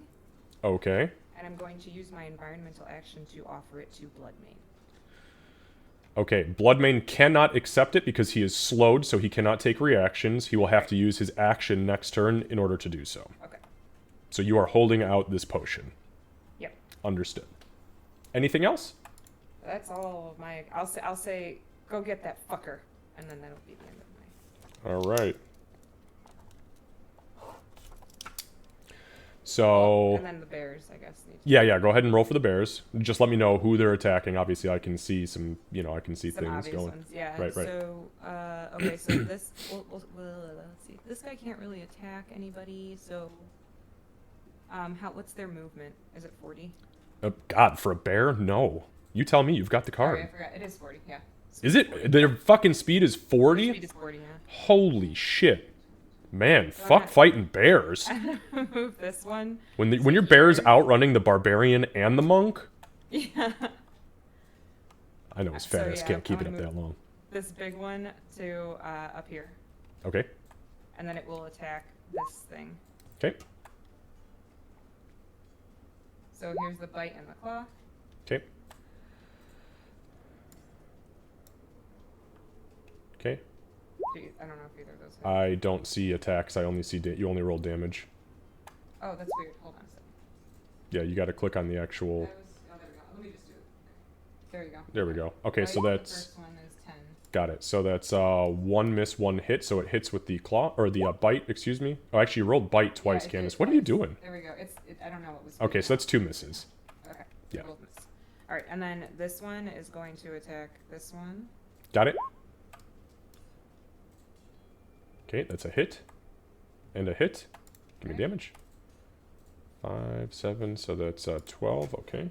Got it. So yeah, the bear bites into this thing, starts to shake it around, bits of flying off of it. It is very fucked up. That's attacking you. Okay. That is a hit. That's the same one that is attacking? Yes. Okay, you can stop. It hits, and just as it picks it up, the 2 bears are biting it as it's picked up off the ground, and the second bear yanks to the right, and the whole thing just rips in fucking half, and it stops moving. It twitches a bunch, but it doesn't, So then this one Okay. will attack here. Okay.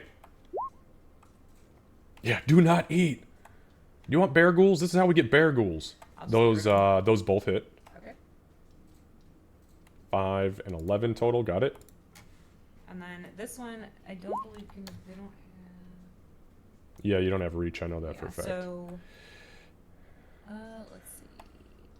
So I'm gonna have this one go first and just have it move down one so that the other guy can get in there. Mm-hmm. And then this one will attack this one. Okay, so you're having what now? The one in front of Evil Yeah, Sybil yeah. is gonna move just down 5 feet so that the other one can get in. Got it. Yeah. Okay. Okay, Got so it. This is the attack. Doing the for bear this shuffle. one. Yeah, the bear shuffle. Why did you make a 7 out of your bears? Oh, I don't know. Good luck. So an 18 and 10. So the bite hits, right? Yeah. Okay. Yeah, the nat 1 definitely doesn't hit, so okay. Oh, that was the damage. So Oh, is that what it was? Ah, okay, gotcha. And then the one So 4. farthest south will attack Evil Sybil because I saw what all of you. Oops, 26. Okay. So the 7 misses, I'm sure, but the 18. The 18 does hit, yeah. Go ahead and roll damage. 6. Alright, and with that, Evil Sybil.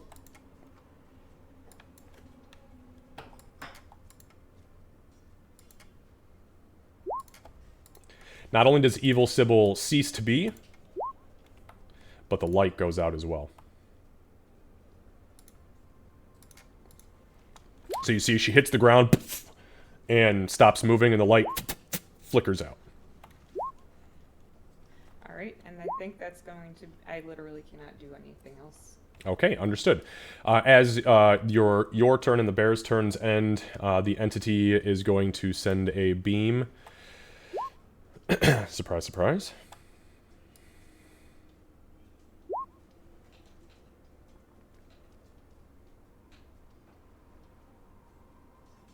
And the beam is going to fly at Winnie again. Okay. Winnie, I need you to make a strength saving throw. Give me one moment as you are restrained. So you have disadvantage on attack rolls and dexterity saving throws. Okay, so you're fine. Good strength saving throw. You can still be as strong as you want. How about a 4? Oof. Oof. Or not as strong as you want. I'm real Oof. good at those. Alright, so, Winnie, you are going to be lifted 10 feet into the air, and then 5, 10, 15, 20. It is, you feel like a tractor beam on a fucking Star Trek ship. You feel this thing yanking you towards it. And you see the eye is becoming more and more bloodshot as it's drawing you ever fucking closer. The ghoul's turn. So the ghoul up here that got snagged by the bear is going to turn around, and it's going to attempt to strike the bear, because he's very upset. And that is going to be a 9. A 9 does not hit. The two ghouls down to the south are going to attack their respective bears. That's a 5. Hey, a 12! Okay, so that is going to be 34. Okay. So one of the bears is bit, but that's really all that seems to happen. As the last ghoul finishes its move, there's going to be another blast of dark energy.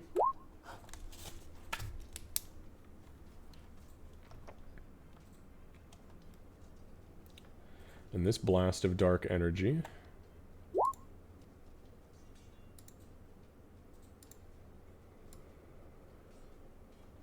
is going to target Gartok.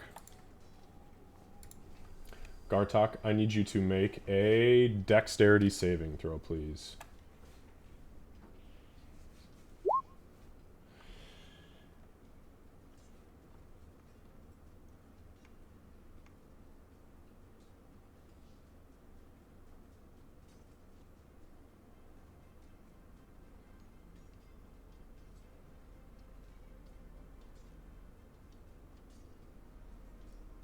Okay, sorry, I was just looking up the details of something. Okay, so a 26, even with your slowed state, you are capable of dodging out of the way of this ray. And as the ray strikes part of the tree behind you, you see this massive pustule kind of grow up and out of the tree, and as it does so, the tree just sloshes off into the ground, kind of putrefied. It misses you completely. With that being said, Bloodmane. Alright, mechanics question here. Sure. Am I able to get the potion from Winnie, or is she too high up? She is 10 feet in the air, so yeah, you cannot reach it.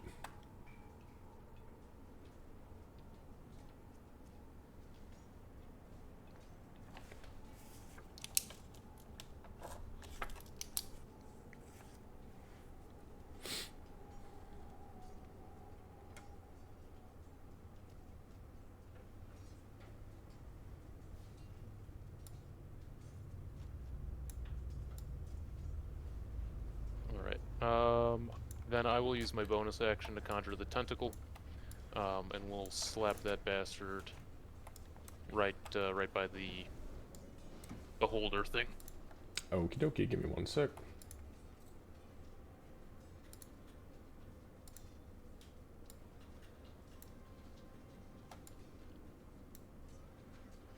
Alright. I'm gonna tint this thing so that I can actually see it, because I cannot see it in this background. There we go. Alright, so you use your bonus action, the tentacle rises up and out of the ground.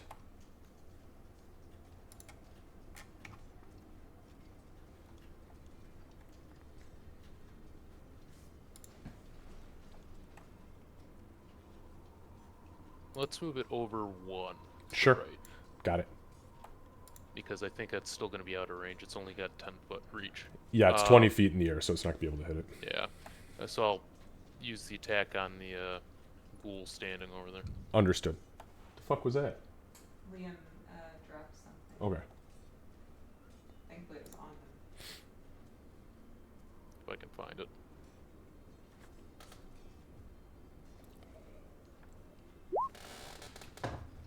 $14 does hit. Go ahead and roll damage.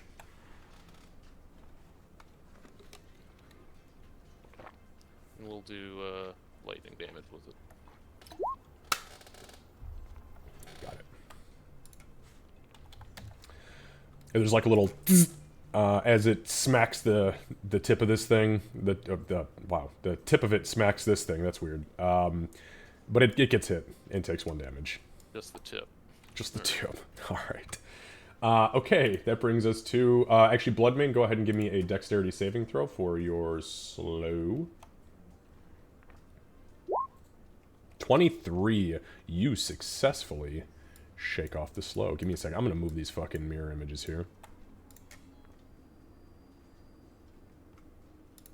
All right, you shake it off. Shake it off. Okay, Gartok. I can only move half my movement. Yep. So I'll go 5, 10, 15 here. And then instead of an action, I'm going to use a bonus action. And I'm going to cast Hunter's Mark on the flanks. That's 90 feet. Got it. Give me 1 sec.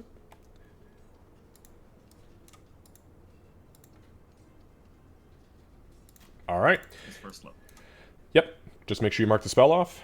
The spell goes off without a hitch, and the Hunter's Mark, vroom, you can see this thing clearly, and it is staring at you as much as you are staring at it. And that's all I can do because of slow. All right, go ahead and give me a dexterity saving throw to attempt to shake the slow off. 28, there we go. See, now we're doing it. All right, yeah, so you successfully shake off the slow, and your turn ends. Sybil, this is round 2 for you. Back to it. So, it kind of looks around desperately, and if a giant flying eye, spider skeletal eye could smile, this thing just did so. And you see one of its legs, which are kind of dangling below it right now, reach down and stick into the top of the cocoon. There's like a flash of energy inside, and you guys all hear Maybe we should lighten this up a little bit. And you begin to see the cocoon glow purple. And as that happens, echoing from everywhere around you, in the trees, on this battlefield, the sky, you can hear it coming up and out of the ground. It is coming out of each piece of clothing you are wearing. You hear a familiar voice.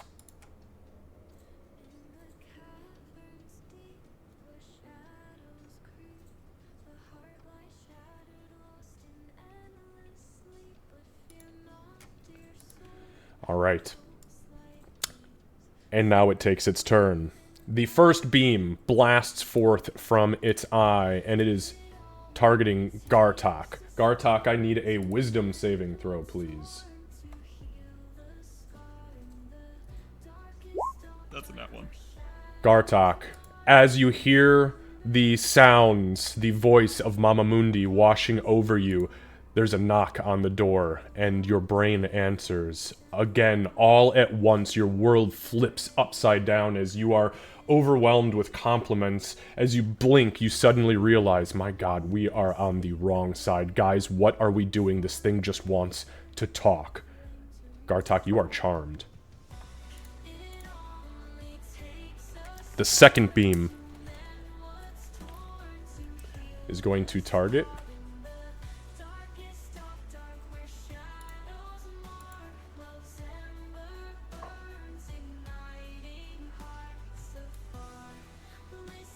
Winnie. Winnie, I need a wisdom saving throw.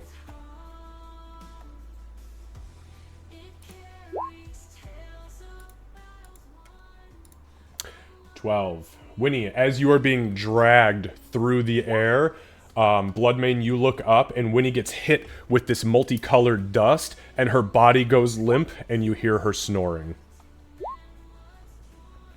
Question. Yeah. I did have that potion in my hand. Would it fall out of my hand when I fall asleep? No, because you are being restrained, and it has control of your body. It actually has fine-tuned control of your body.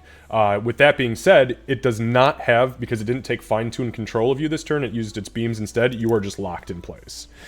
Good question, though. And with that, there is a third beam. The third beam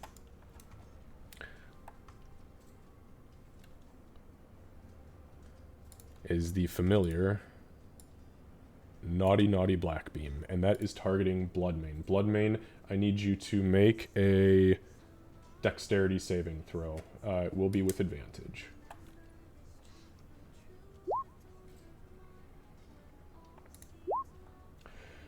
I rolled really, really bad on that. Bloodmane, you are blasted in the chest with this dark energy. You feel as the beam hits you, it also begins to come out your mouth and retract back into this thing's central eye. You take 43 points of necrotic damage. You feel it trying to kill you. It was trying to pull the life force out of you. That is going to end its turn. Ulrich. Actually, that reminds me. Winnie, I need you. Oh, actually. So as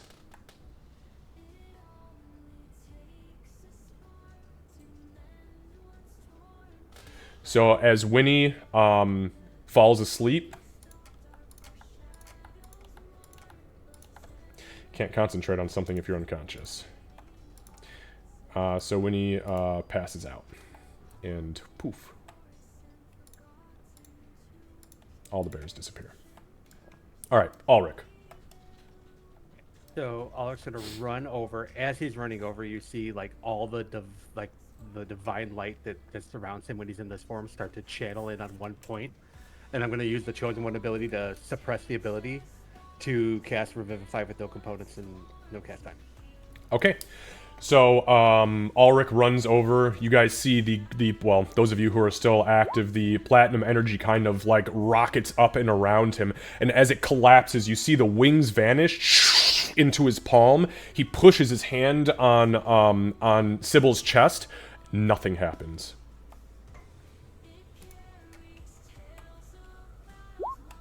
Well.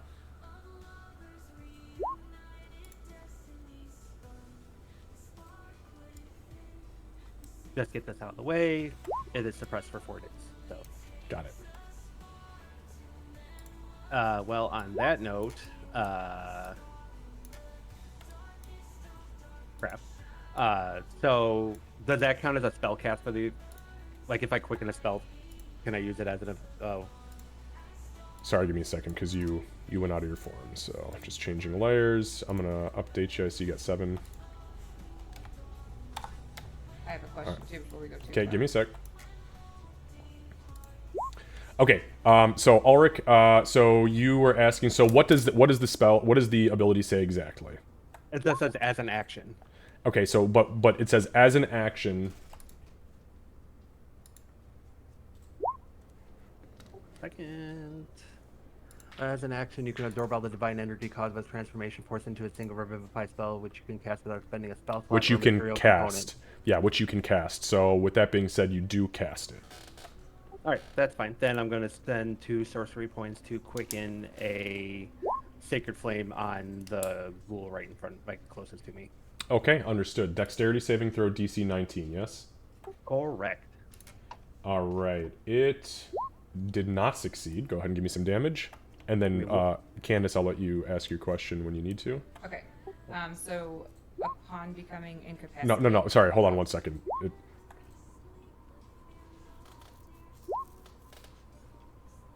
Okay, sorry, I just wanted to get the damage in there.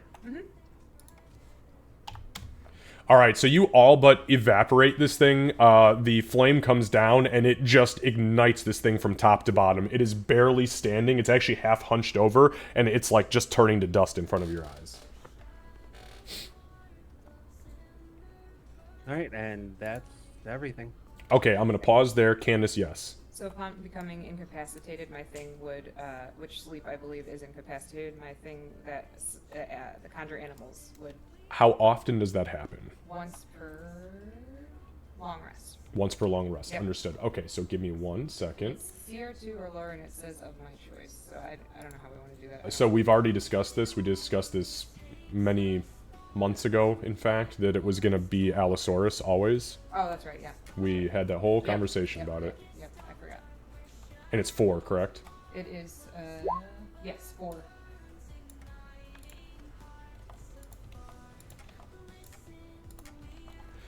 Okay, give me 1 sec. Because I can actually put them on squares.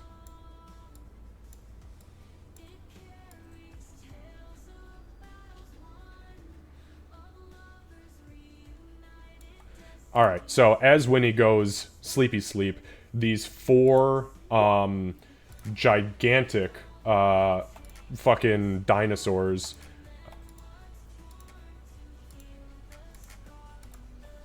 just spin into existence. They are below her, but they kind of spin into existence around her. And this is a no concentration one, correct?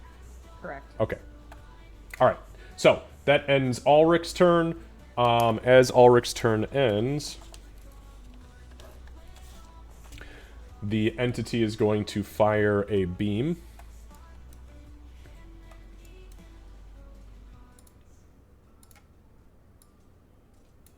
At its new friend, Ulrich. Ulrich, I need a Constitution saving throw, please.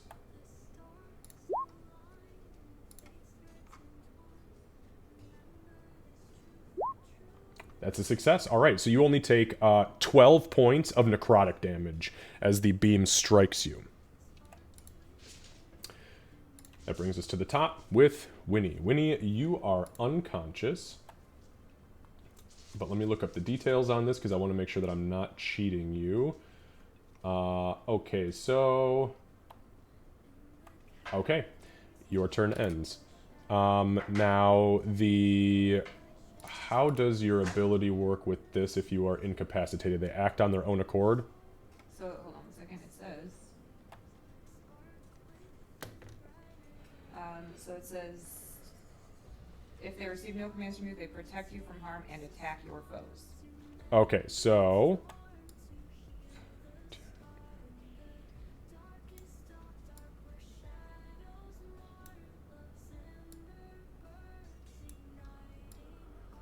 Alright, those are the only foes they can reach. What is their speed? I'm guessing it's probably 40 or 50, because, you know, 1 sec. dinosaur shit. Sorry, 1 second. It is 60. Okay, no problem. So they run over to the to these ghouls. You can go ahead and make attacks. Just pull up the Allosaurus card. Yep. So it's going to go ahead and put. Nope, not that one.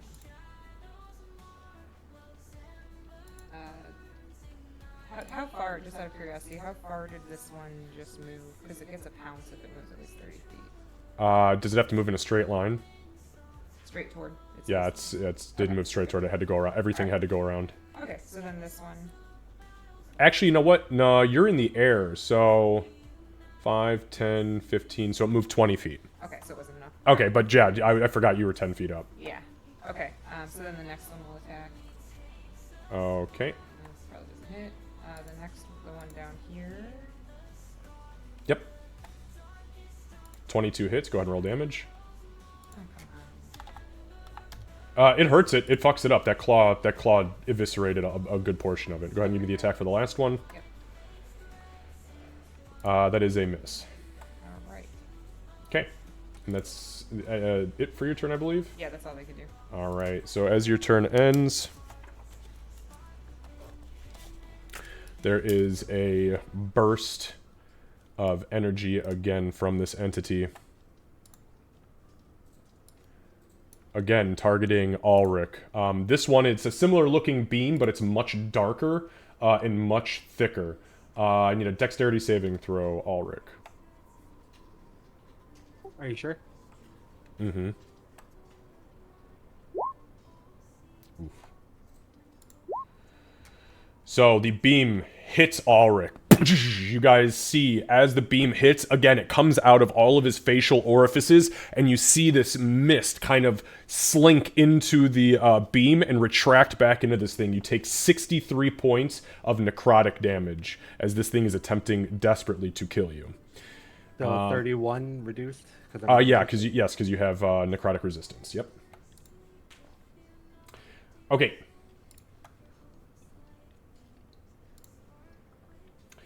All right, so that would bring us to the ghouls' turn. The ghouls are going to try to make a couple attacks here.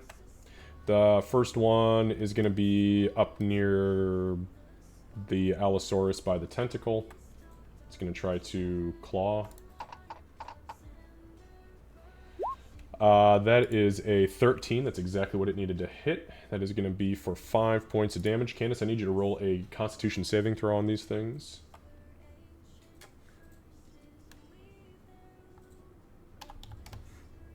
That was for the first one. Okay, that succeeded. The ones down below are going to make their attacks. They're going to try to claw as well. That is a second hit, so give me another save, Candace, and I'll just roll this one real quick. That is a 13. Oh, the 13 is exactly what I needed to hit. Okay, that's a success.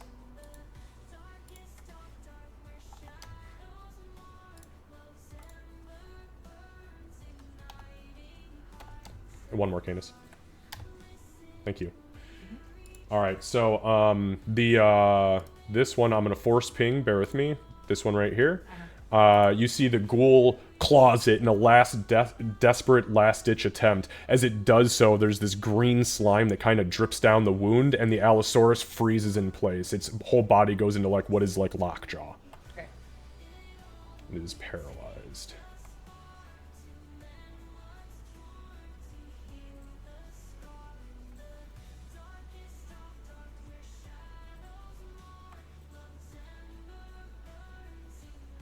If I can find my goddamn paralysis.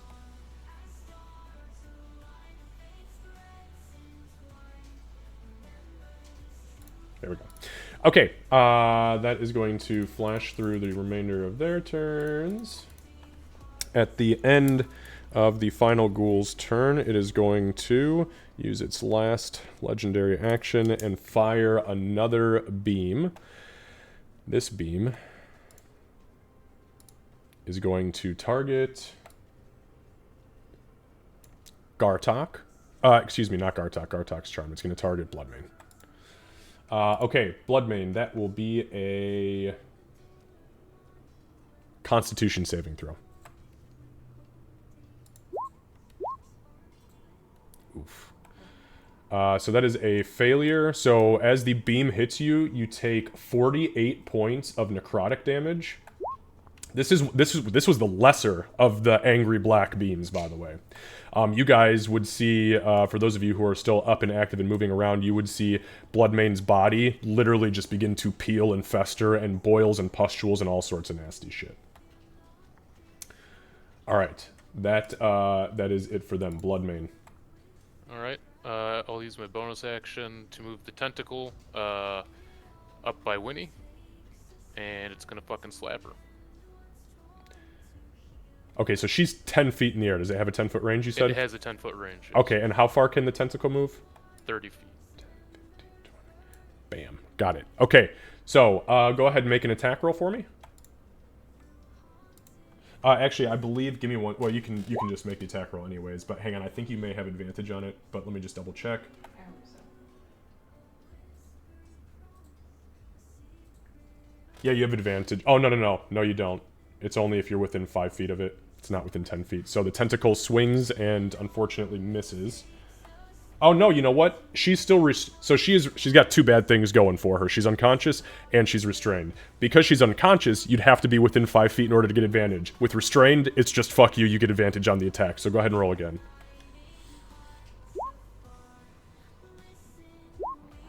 God damn! Oh, yeah!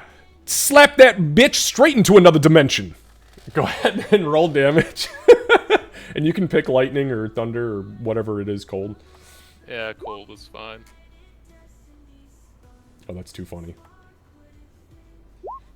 Alright. Alright, so when you take 5 points of cold damage, and with that, you suddenly wake up. You wake up, you are still restrained, but you are looking around you, you see your dinosaurs going, you feel the connection to them, though you're not concentrating on them.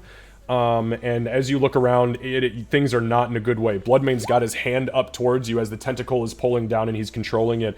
And you can see all the way through his gills into his lungs. He is almost completely fucking festered to death. You take a look behind you. Gartok has this pink haze around his head, and he's kind of smiling. You look even further back, and you can see that obviously Sybil is still on the ground dead, and Ulrich is got these lines drawn across his face, and he's bleeding this black ooze. Okay, Bloodmane, anything else? I will... Yes. I would like to swallow a potion here. Okay.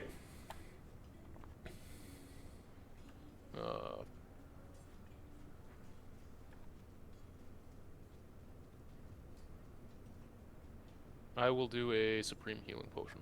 Okay, go ahead and roll.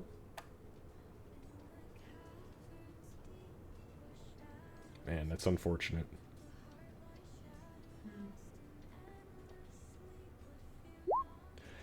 And as you chug the potion, the last drop touches your lips.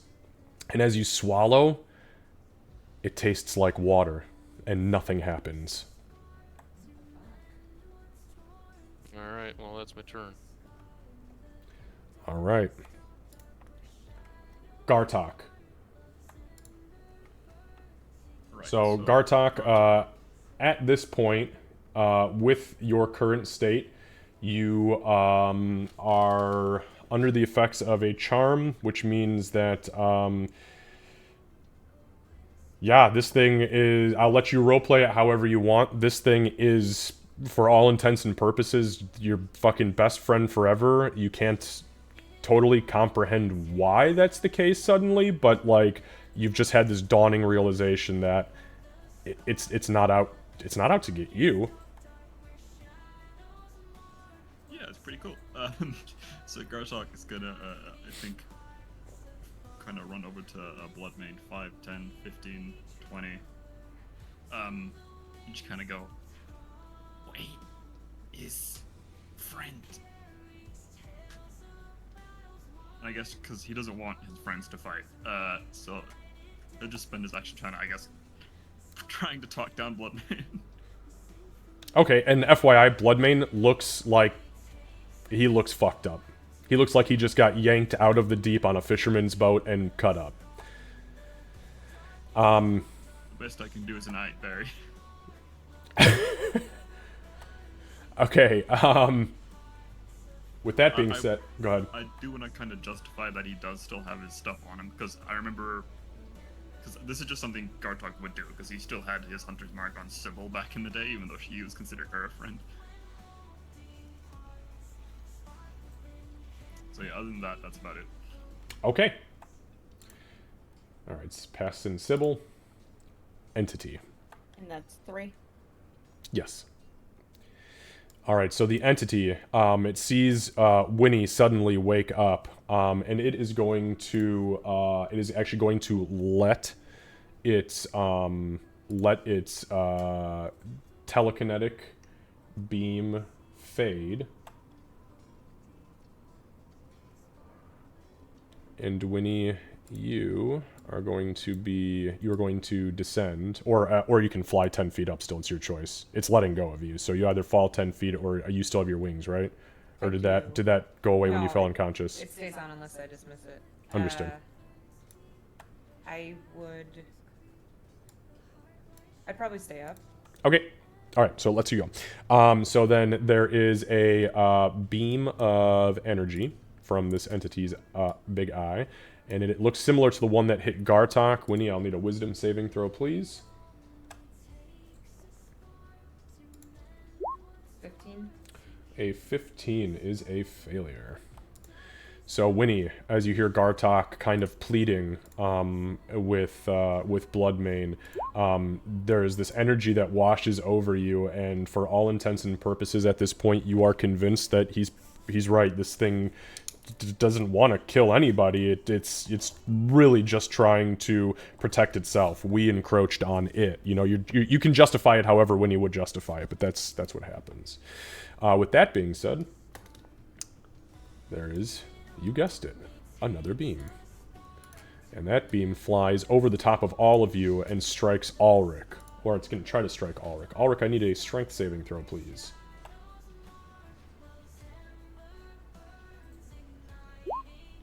Alright. Ulrich, you are grabbed by this invisible force and yanked forward 30 feet. You are restrained.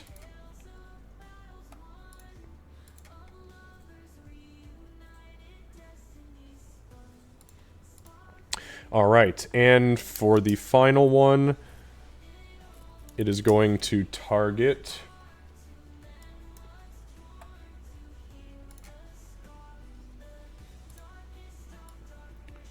It is going to attempt to target Bloodmane again with the blue beam. Bloodmane, I need a dexterity saving throw, please.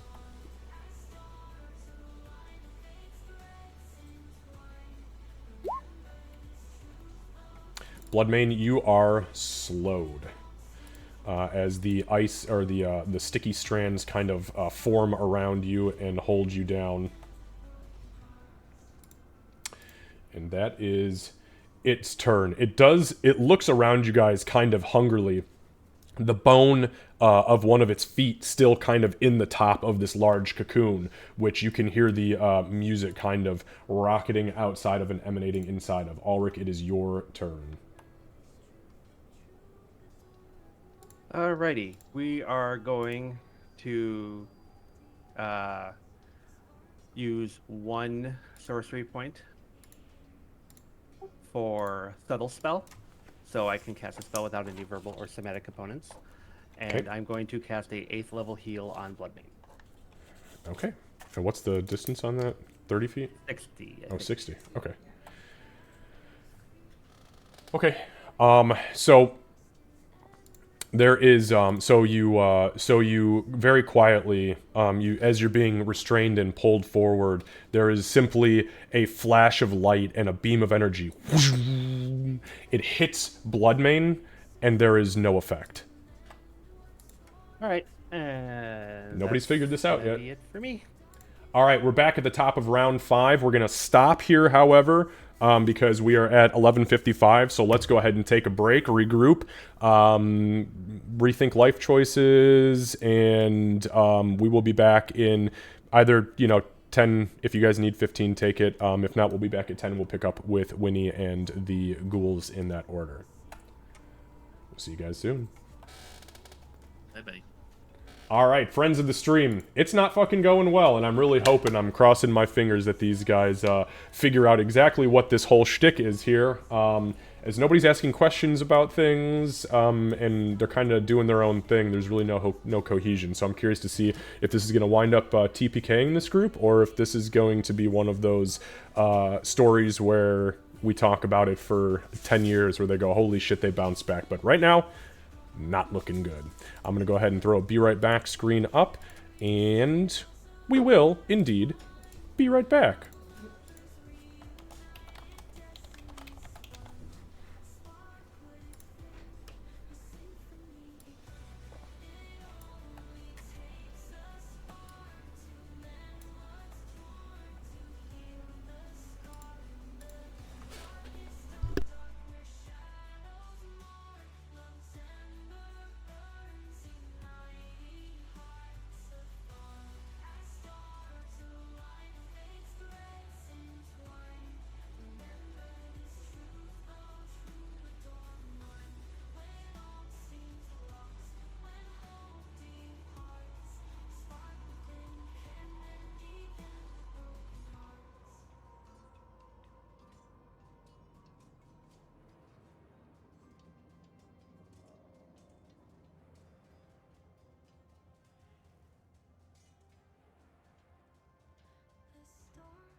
All right.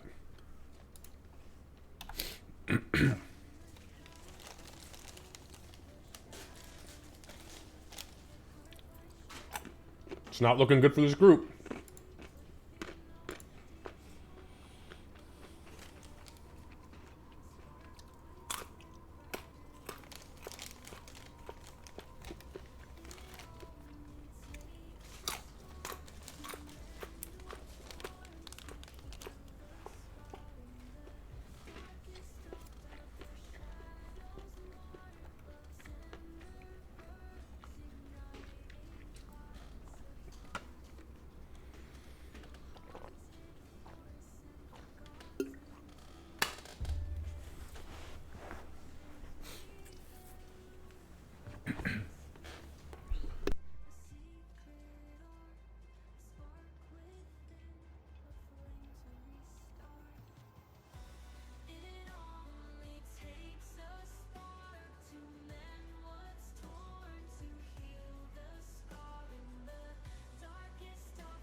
So what are the odds that the Sybil we've been traveling with is actually the doppelganger's doppelganger, and the real Sybil is going to step out from behind the trees to do some stabbings? All right, so with that, we'll go ahead and pick up at the top of the round. Before you get ahead of yourself here. So, all right, back to the top of the round. This was following Ulrich's turn. The burst of energy goes off. Nothing seems to happen. Winnie, you are flying. You are not restrained, but you are charmed. Okay. So I would have seen that heal on. And just to be clear, hang on. Just let me just do one quick clarification here. Being charmed does not immediately make you an ally to the entity, okay? It just means that you are non-hostile to it, and you can make whatever roleplay judgment call you want to. Full stop. It does have advantage on anything social to persuade you, to intimidate you, to encourage you, to convince you. It has essentially just advantage on you for that purpose. So you can, again, for RP purposes, you justify it how you want to. But if you attempt to subvert the charm to find, I'm attacking because I've got schizoaffective, nah, we ain't playing that. So, seeing that the heal didn't work on Emig, and I know it didn't work on Sybil earlier when she was still alive, am I able to try to surmise what the fuck's going on? It's gonna affect what I do next. Can you justify why you would when you're charmed? Well, my thought was, fuck this guy right now. I have a bigger issue because I have people I need to heal and I can't. Okay. You can make a... You can make an Arcana check. Alright.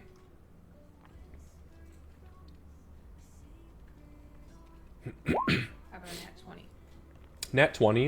Nat 20s with skill checks are no different than if you rolled but it it's dirty. plus But 0, a so 20 it's is 20. a 20 is great.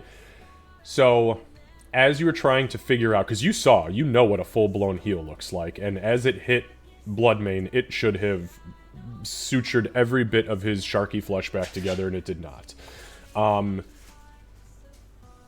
As you are putting kind of 2 and 2 together, and you see this entity, and you feel these waves of entropy kind of rolling out of its large central eye, you can probably surmise that there is an effect that it is naturally producing that suppresses healing within some given area of it. Full stop. Okay. What that is, you have no idea. You have no idea what this fucking thing is. Nobody has ever seen something like this who is currently alive today. There may have been people who wrote about it, but you guys wished them away, so. Alright, Winnie would say... But you can successfully think back to like when you stepped into that zone with Bloodmane earlier and you felt those waves of energy kind of rolling over you. It's emanating from this thing. Alright,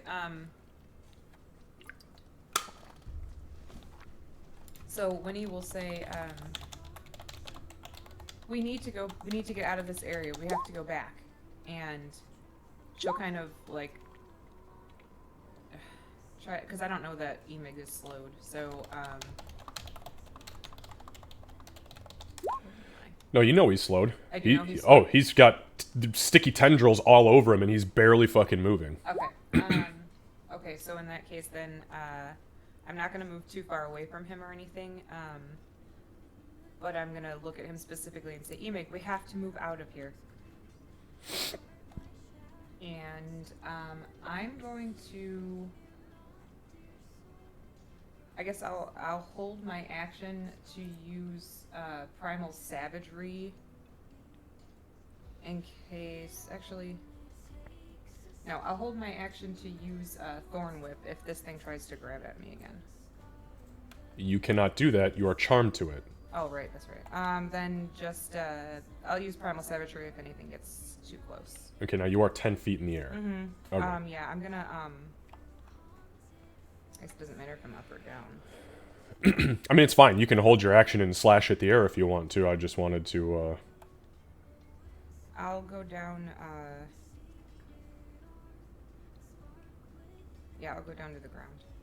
Okay, so you're gonna fly down? Mm-hmm. Got it. Okay. Anything else? I will move a little bit, but I'm trying not to get too far away. Okay, so that's 15. Mm-hmm. Okay. That's where I'm gonna stop. Alright. Winnie, as your turn ends, there is a beam of energy that rockets outwards from this thing and attempts to grab Emig.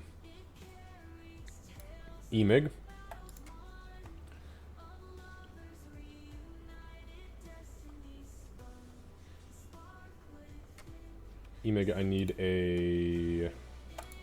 Give me a sec.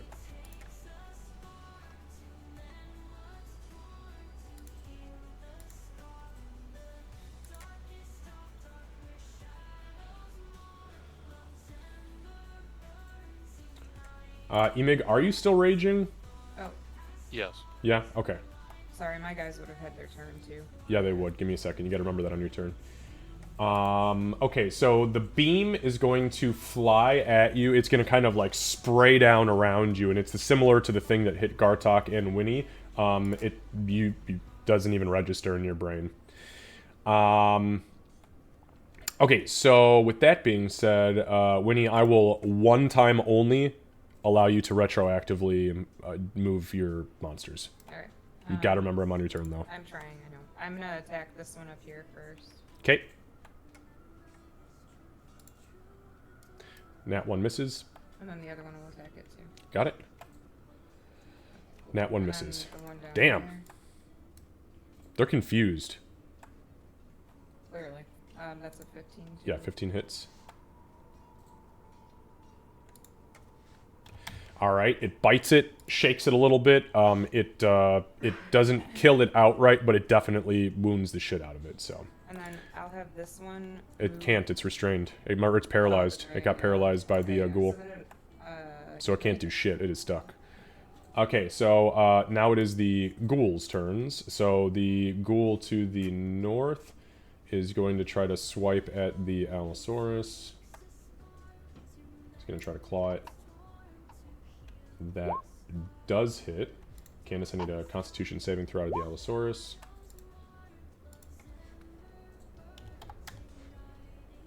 Uh-oh. That one also ceases as the poison paralyzes it.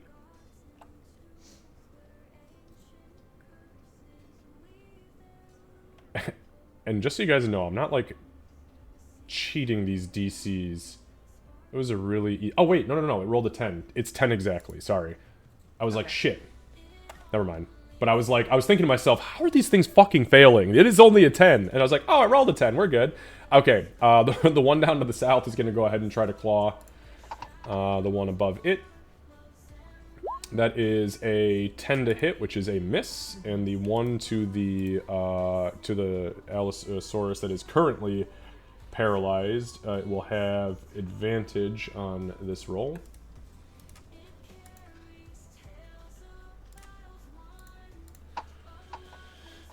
And that is a nat 20. It's the first time I've rolled a nat 20 this session. Oh, for a whopping 11 points of claw damage. Cool. Cool, ghoul. Alright. So, as we flash forward through their turns, they're going to be... there will be one more beam.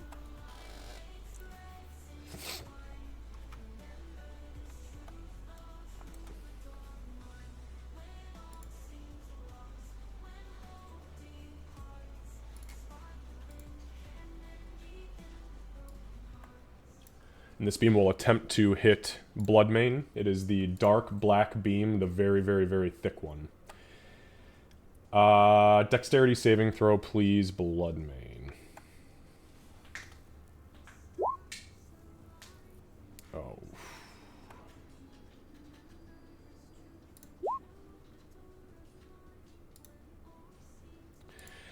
So, Winnie, as you turn around, Gartok, you're kind of like, Bloodmane, you know, we gotta go, it's time to go.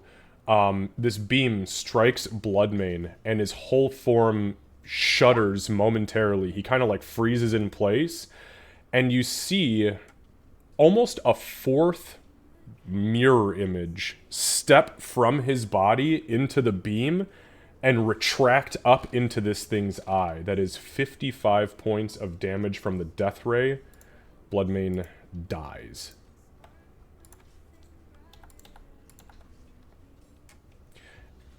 As he dies, he does revert to his actual Bloodmane form, and the sticky shit that was around him kind of dissolves into the ground.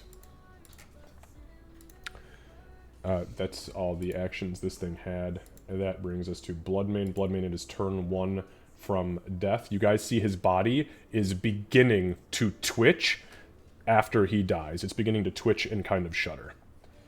Similar to Sybil's. Gartok. Right, well, you just witnessed Bloodmane die. But you know, we're attacking this guy. It's kind of deserved. Sorry, Bloodmane. And he is going to... Savage. Charming, man, I can't help it. I want to shoot him so bad. I'm gonna fly up 30 feet. That's my movement. With my boots. Oh, okay. I was like, wait a minute. When the fuck could you fly? Yes, I know. I forgot about them too. Okay. And it's not a bonus action or anything. They just automatically do it. Oh, it just says you gain a flying speed. Okie dokie. Give me 1 sec to grab this. You said how many feet? 30? 30, yes, it's my movement. Alright. So Gartok clicks the heels and whoosh, flies up into the air.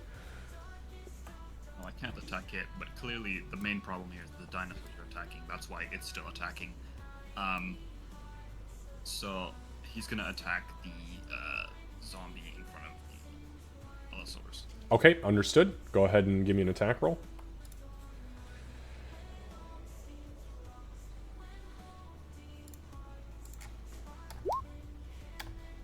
Not 20. Holy shit. Okay. Yep. That'll do it. Go ahead and give me some... I don't even know if I want to see the fucking damage on this. Oh, that's not as impressive as I anticipated. Yeah, but... I didn't...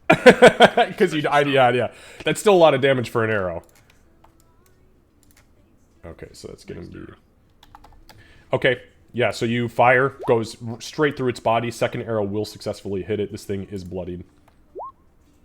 10 damage. Alright, it is not looking good. It's not looking good. And that'll be it for my turn, because Understood, Sybil. This is 4 for you, I believe.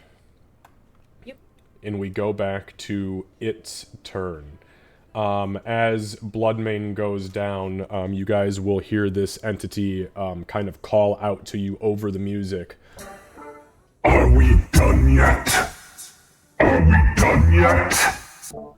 And it will begin firing beams.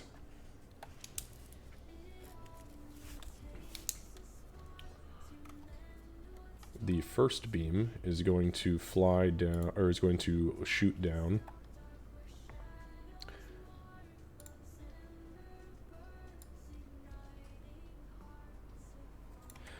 With that being said, Ulrich, the telekinetic force around you does fade because it's going to use its beams instead of control you. So the first beam is going to fly down towards one of the Allosaurus. Candace, can you please give me on that one a dexterity saving throw? Wow, nat 1 is no good. Okay, it is hit and the webs kind of spin around it. It is slowed. The second beam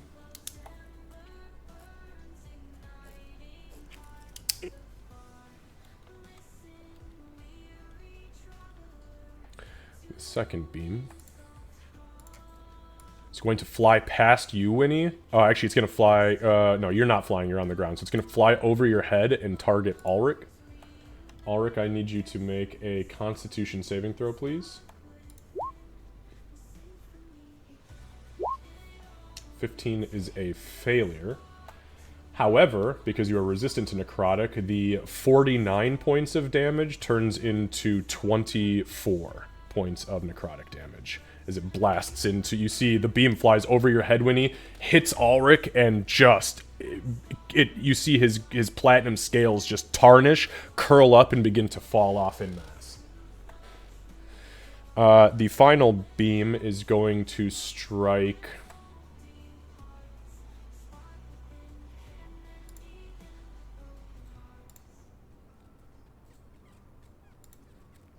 This one is also going to attempt to strike Ulrich. That is going to be a wisdom saving throw, please.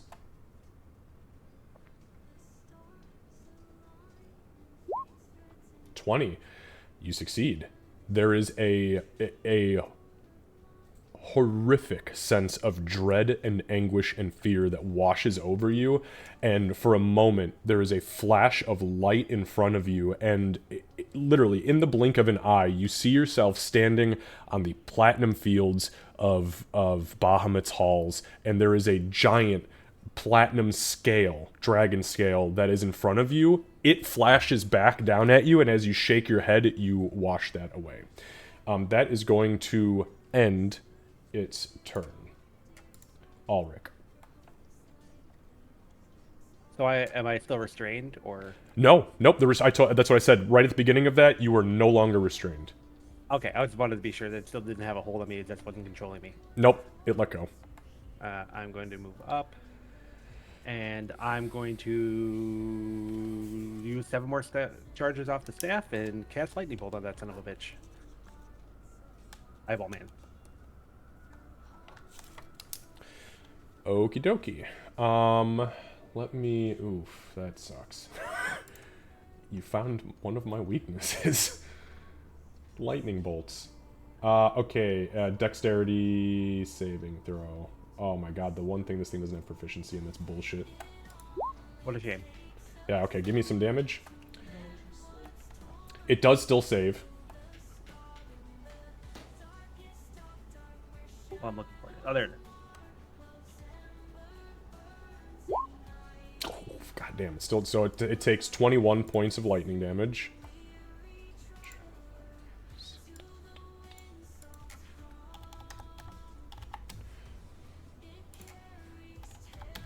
Alright, so yeah, the staff spins, blasts up, hits this thing, and it does. You scorch the shit out of it. It takes a bunch of that damage. I'm going to spend 2 sorcery points to quicken a Sacred Flame, so another dex 19. Okay. It fails that.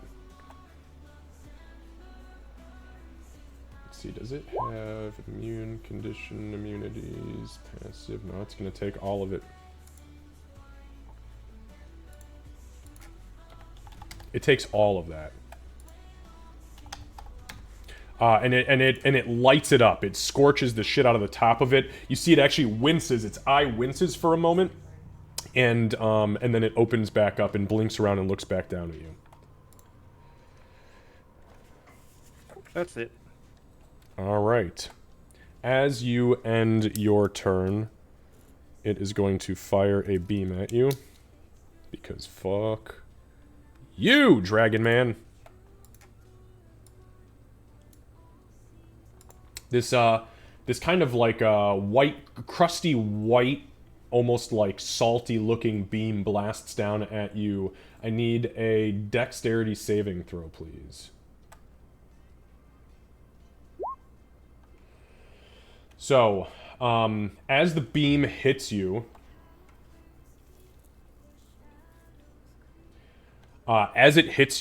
your feet immediately lock in place, and all of your joints freeze in place. Winnie, as you look to your right, and Ulrich, as you glance down at yourself, you're beginning to turn to stone. So you are currently restrained.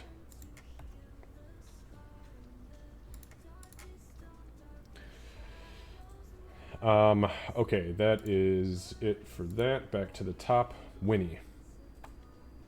Okay,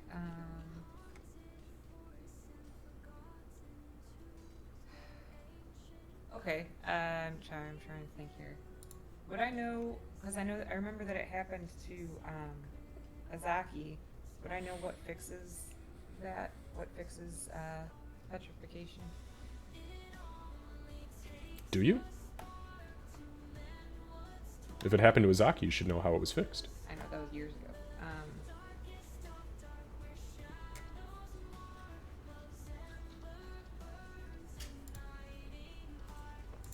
Okay, so I think it was a greater. Alright, God,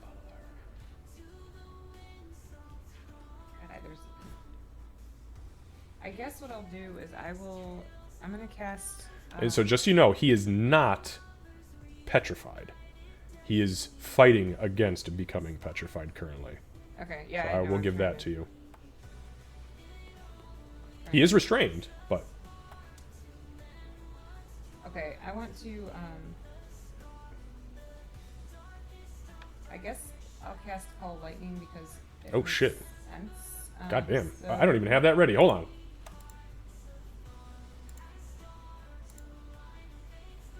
I'm gonna do it at 4th level, just so you know. Okay. And, I want the first beam to hit, or the first lightning strike to hit here, so it'll affect both of those guys.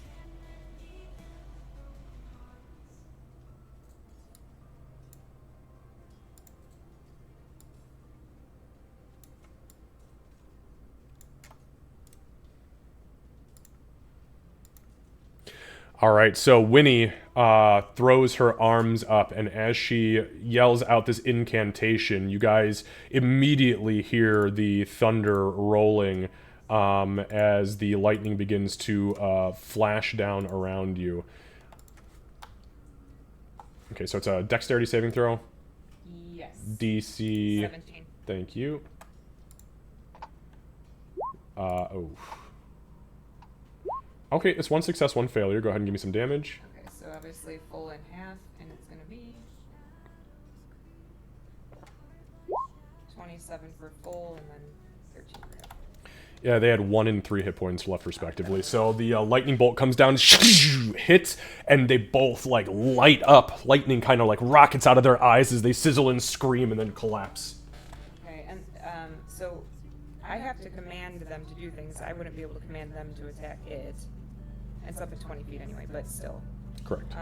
So I guess that's it, for... Is this woman outside mowing her goddamn son of a bitch with these people? Do it during her work week, you motherfuckers. So that'll be it for, yeah, I guess that'll be it for Winnie. I can't really do anything else. Okay. And then for these guys, they will attack this thing up here. Okay. So one of them can't because Right, it's so it's this one. yeah, gotcha. 12 does hit. Holy shit, max damage. It only had 7 hit points left. So yeah, the Allosaurus bites it, picks it up, shakes it a couple times. There's an audible as its neck breaks, and as it lets go, it is limp. There are, at this point, no ghouls remaining on the field. All right. That's all. I guess whichever ones can move, I would have them move toward this fucking thing. Well, I guess I don't know if I'd be able to do that because I'm charmed. Would I even think that way? No, it's not your enemy. It might not be your ally, but this guy's not an enemy to you. Well, I'd at least have the one. The ghouls were still enemies to you because they were fucking nasty and they could still reach you. Yeah, the ones that can move, I would have them like surround. I guess like maybe move the one here.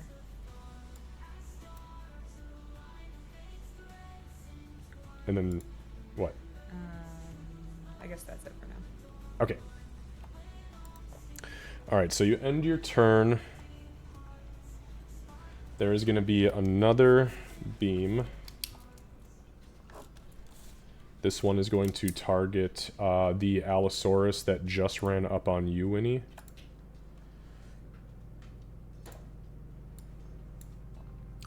So I need it to make a wisdom saving throw. A 12 is a failure. So this thing screeches as if it had just seen the king of the fucking jungle show up. It throws its head back, and it begins to look around panicked. It is feared. So its next turn it will be running away. Okay, so that is that. There are no more ghouls, so Bloodmane. Okay, so on Bloodmane's turn.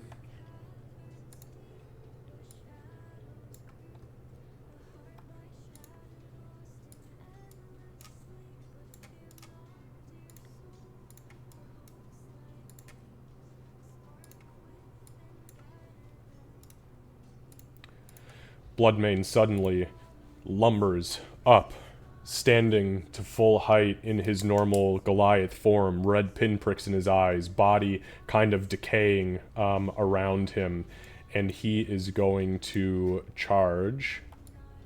Actually, no, there's an Allosaurus right in front of him, so playing zombies advocate here, I'm going to go ahead and have him attack the zombie. Bloodmane, give me an attack roll, please. Just one.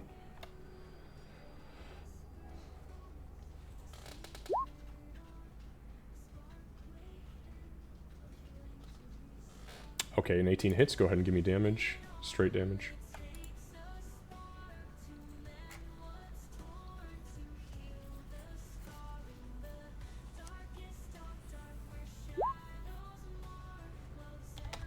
Alright, this thing is almost bloodied, not quite, but Candace, you turn around and you see Bloodmane's zombified corpse standing there, hacks down, and nearly decapitates this thing. And that's that. Gartok. Alright, so Gartok sees Bloodmane get up, and he saw that they re-killed Sybil earlier. So I think he'll just go, there we go. That's probably the reason he's still attacking us. Well, that and Ulrich's attacking him. So he'll turn to Ulrich and just go, leave. Go. And he's gonna point his bow down to Bloodmane and shoot him twice. Okay, go ahead and make an attack roll. Because it's Bloodmane, I will do this with -5 + 10. Okay.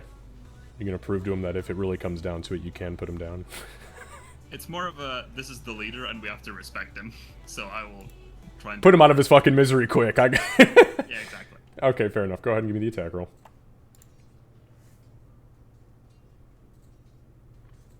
Okay.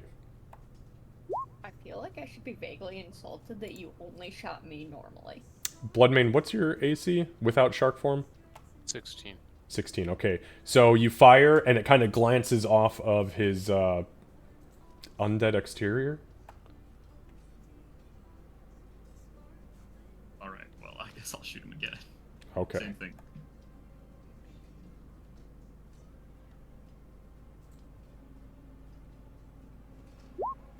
Oh, nat 20. Okay, go ahead and lay it on me. shit, that's gonna be... Oh boy, this is gonna be a lot of damage. I think we're about to go night-night.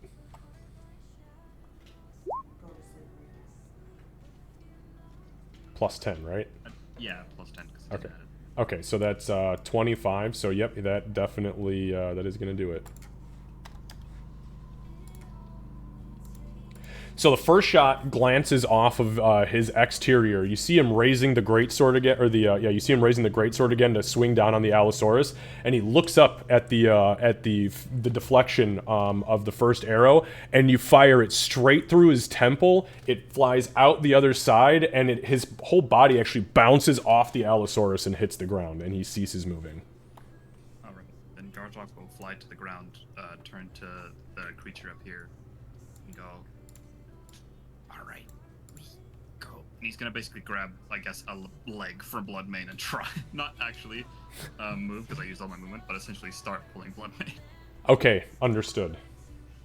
All right, so. God damn it! There's an ant on my pop filter. You bitch.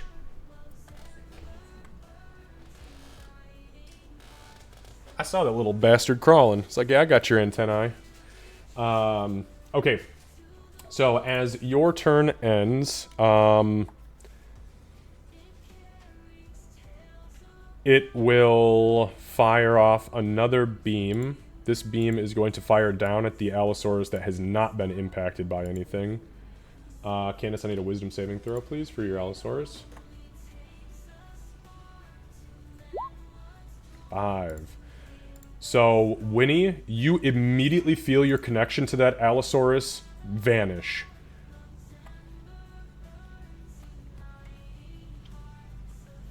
Okay, so that's Sybil. Sybil, you can add to your turn counter. It is now its turn. It suddenly pulls the leg that it has inside of the cocoon out. And the song stops. And it looks down over you all and at Gartok specifically, kind of glances up at the lightning storm, was watching Ulrich turn to stone, and it says to anybody listening, who can listen, who wants to listen, you could plug your ears if you want, I don't give a fuck. But it says, So, we are done here then. Yes. and it watches for a reply. You see energy starting to form in the eye, and we'll stay in turn order because I'm not going to take the initiative away from you guys. I'm not going to steal that away from you yet. So we're going to go to Ulrich. Ulrich, at the top of your turn, I need you to make another dexterity saving throw, please. And you are going to do this with disadvantage because you are restrained. I'm pretty sure 9's bad enough. A 9 does fail. So as this thing is calling down to you, Winnie, you look over kind of at Ulrich, you know, the guy who sometimes has the answers, and you see him struggling, and you see the stone creep up his face, and he turns to stone.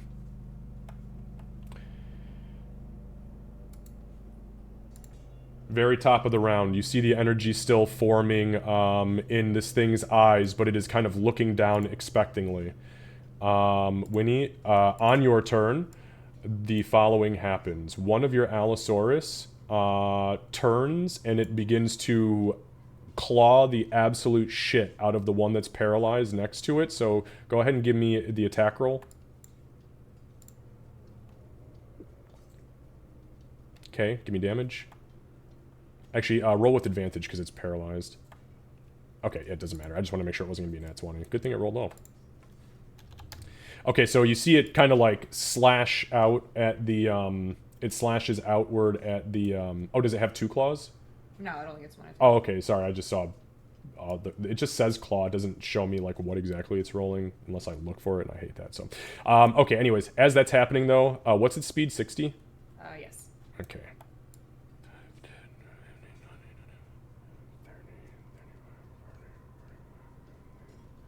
The Allosaurus, that one, begins absolutely fleeing, like full panic sprinting away from you.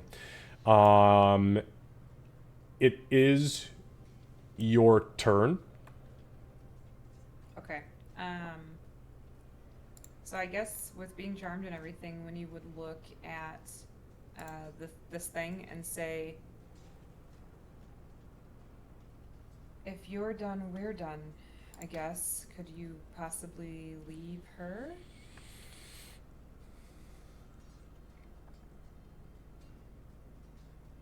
That's gonna be it, because as far as Winnie's concerned, this thing's friendly to her, so. Okay. So we will go ahead and cycle through these rounds here for the sake of keeping track of death. Bloodmane, you can add one to your counter. Gartok.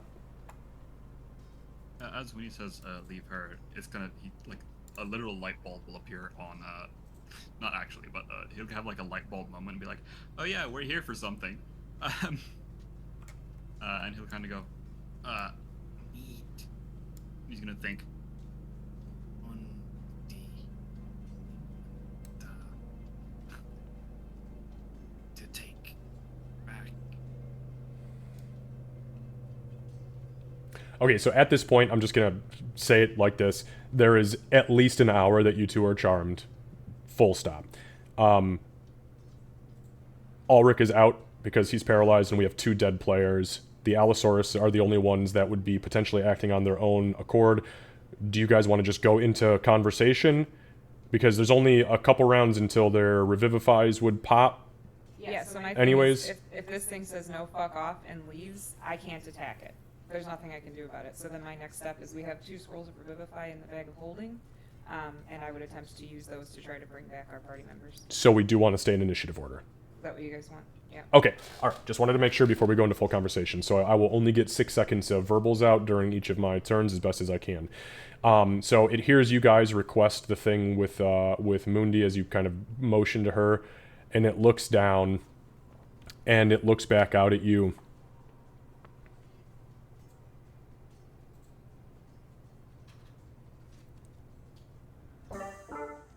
Are you requesting a bargain for her?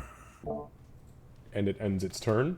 Sybil, you can go ahead and Yep. take your death. Ulrich, you are frozen. Back to the top. Winnie.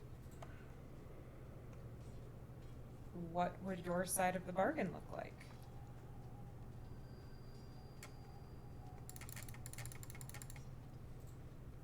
Okay, Bloodmane, you can add 1 to yours. Gartok. I think Gartok will just kind of, I guess, move over here. While holding, I guess, Bloodmane's leg.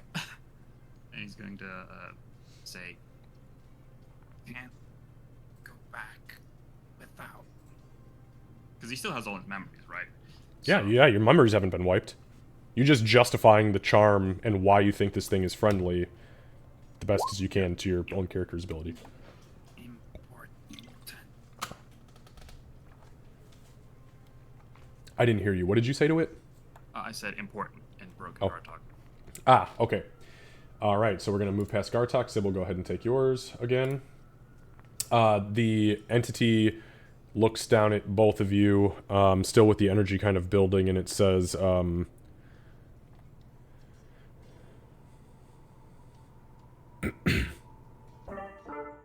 She is worth much to you. What? and you see the eye glance down at Ulrich and then to the 2 zombified corpses.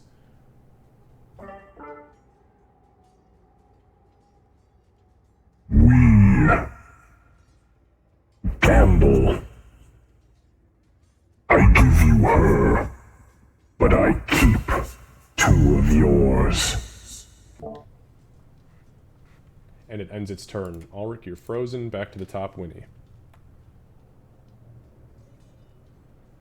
Winnie takes a second, takes a big long breath, and says, no, you can keep her, but I need to fix them now.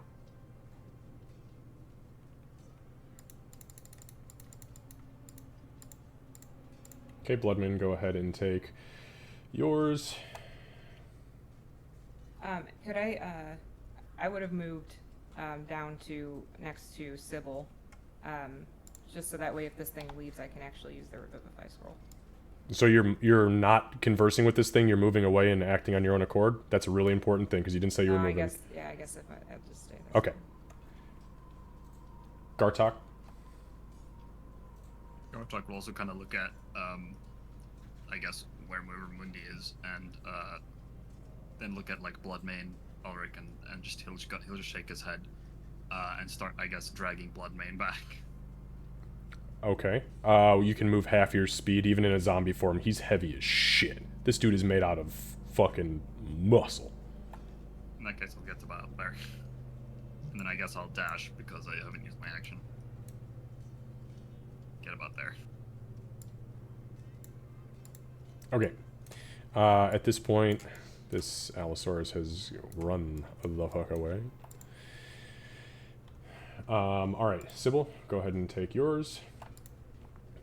It looks kind of around you all, and it kind of... You see its head kind of bob a little bit. Fine. I keep my prize. And we will go away. But you will never look for us again. And its turn ends. Ulrich, you're frozen. Winnie.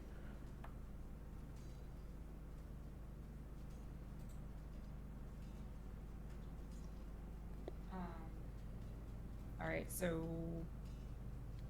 Winnie would kind of shrug her shoulders and say, I have no reason to argue with you at this point, but time is ticking. I need to fix my friends. I can't do that while you're here.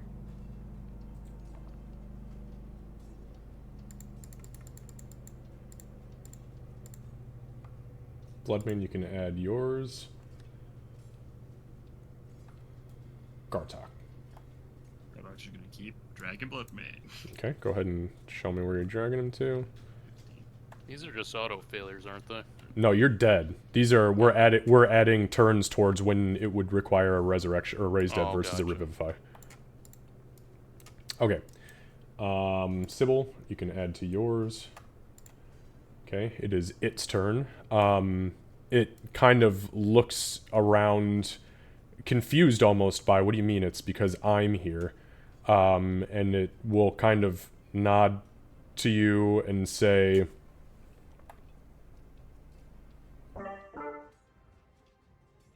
If you come for me again, I will eviscerate every last one of you.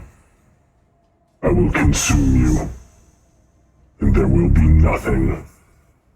She is my prize. Are we understood? That doesn't break the charm. It threatening me. no. Nope, it very specifically says it has to attack you. Actually, to be honest with you, I would technically get advantage on intimidating you because you're charmed. Ulrich, you're petrified. Winnie. Winnie doesn't say anything. She just nods. I would expect nothing less. Okay. So you, it kind of, you see it kind of nods like that, as best as a giant floating skeletal eyeball could. And that's your turn. Okay, so is that like a go on your way kind of nod? You can or- take it for however you want it. I don't really want to leave Ulrich sitting here, but I don't know what the fuck I can do. I guess I'll move down. He's, just to be clear, because you know Izaki did get petrified before, he's honestly probably in the best shape out of anybody here Yeah, right now, that's what I because think. it is going to take a fuckload to mess this guy up. So I'm gonna move up to where Gartok is. Okay, and So hold on. double. What's your movement? 30, so I had 60. Okay, so you dashed? Yeah. Okay, understood. Okay, so you dashed to Gartok. Got it. Okay. Bloodmane, you can add one to your count. Gartok. In that that case, I think since Winnie is here, he figures she's going to do something, so he's just going to go 5, 10, 15. Grab Sybil, but I guess I can't move anymore. I do have 30 feet, but I don't think I can move her anymore because I used 15. So you can move her 5. Because it would require... You said you had 15, so it would take, double to move her, so you could just move her 5 down. Okay. I'll move her 5 down. That's it. That'll be it for me. Oh, actually, I can dash. I'm sorry. So I'll just move her next to Bloodmane. Got it. Alright. That'll be it for me, promise. Sybil, you can add to your death count. And back up to it. So, it... doesn't move. It does very closely watch you go, and you see the energy that was kind of swirling in its eye fade, so now it's just kind of got like the static red. It's staying where it's staying because you've still got a fucking Call Lightning going, and a bunch of Allosauruses. By the way, fuck, I missed like 4 or 5 attacks on this one up here. I don't think they're going to matter a whole lot, to be honest with you, here in a minute. But either way, it will end... Its turn. Ulrich, you're petrified. Winnie. I'll yell back at the thing, I have to come back for him, and point at Ulrich. And then I mean, there's nothing threatening me right now, like there's no enemy, so I guess I'll drop concentration on Call Lightning. And honestly, it says that I can dismiss the Allosaurus. Well, yeah, just because you don't have concentration on it doesn't mean Right, that you, it's so- still your ability. I would probably do that too.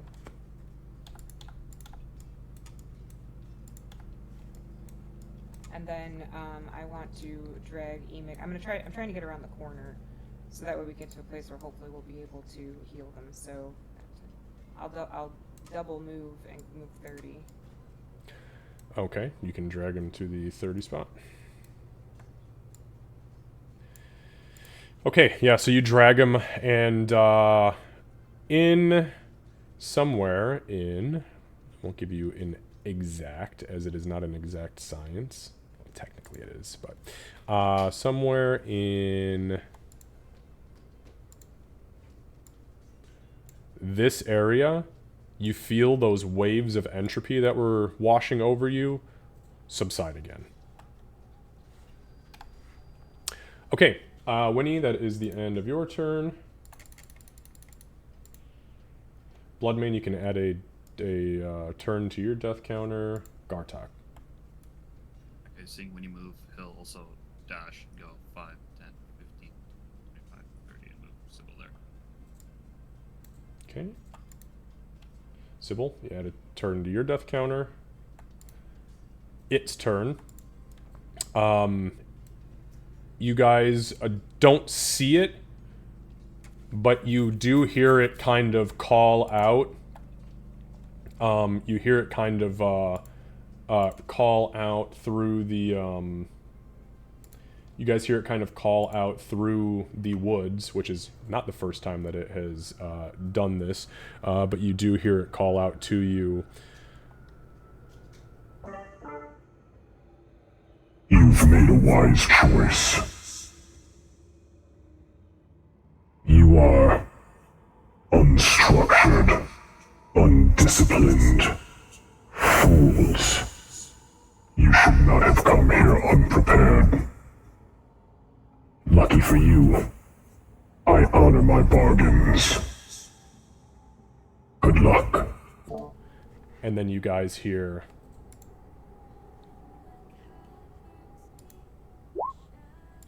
Back to the top, Winnie. I'm gonna oh fuck, I guess. I'm gonna take out the Revivify scroll. Okay, you pull out a Revivify scroll.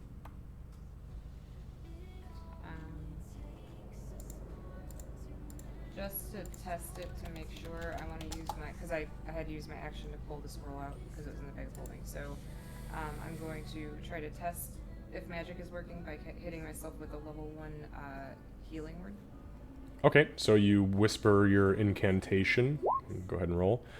And as you do so, you look down, and the necrosis that was kind of creeping down your arm, you see your fur regrow, and you are healed.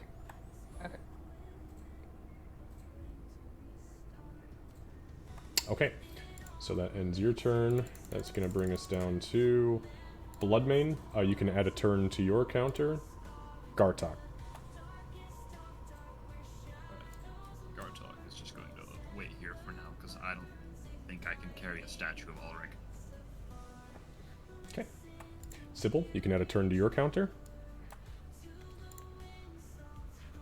Its turn. There is a kind of an odd crescendo in the music, and there is a loud kind of sickening pop. And as that happens, the music suddenly stops again. All right. Ulrich, you're frozen. Winnie. I'm going to try to cast Revivify on Emig from the scroll. On Emig, okay. Give me just one moment, please.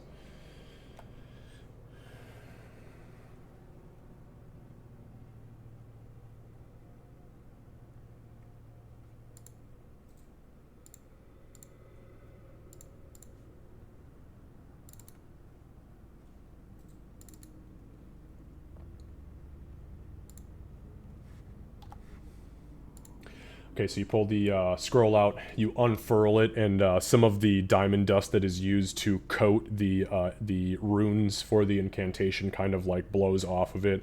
But you mutter it. You mutter the spell. Let's see, Revivify is not on your spell list, is it? No, No, it is not. I was going to ask though, I have successfully done this from a scroll once before, so I get any kind of advantage since I've done it once before. No.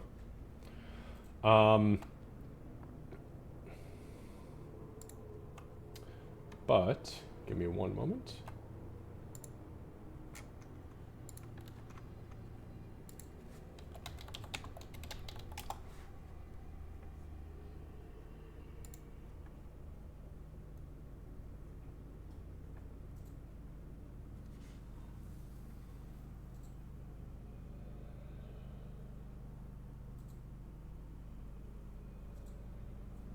Okay, so give me a wisdom check. Wisdom check, not wisdom saving throw, just a wisdom check.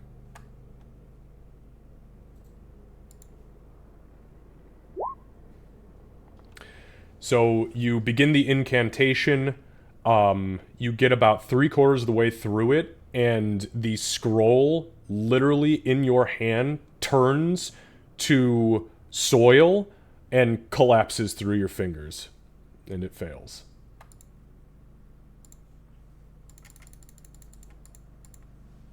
Bloodmane, you can add a death to turn to your death counter. Gartok. I can't really do anything, so I think I'll leave Winnie here and see if I can do anything about Bloodmane. Is that you? I mean, sorry. The vibration? No, that was Lucy. Oh. Okay, you can move your full speed.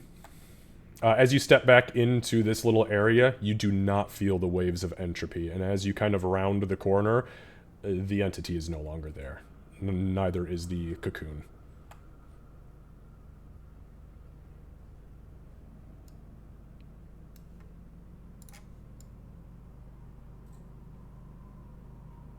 There.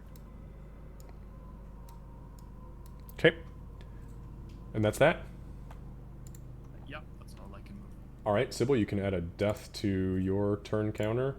Ulrich, you're frozen. Winnie. So trying to think like Winnie, it's Emig, so I think she'd try the other scroll. Okay. Go ahead and make a wisdom check, please, as you pull the second... Oh, well, actually, it's an action to pull it out, isn't it? Pull it out, yeah. Yeah, okay, so you use your action, you pull the scroll out.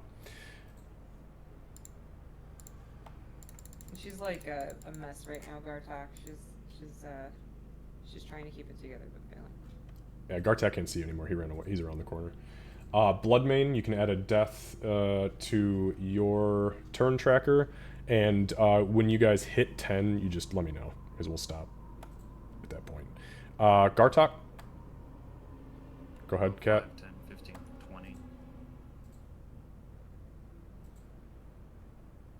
Sorry, Kat, did you have something? I thought that I saw your hand go up. Oh, you said to stop when we're at 10. I am well past 10. Okay, so we'll disregard your turns then. We'll just focus on Bloodmain for the sake of potentially bringing him back up. Okay, so you run up to Ulrich.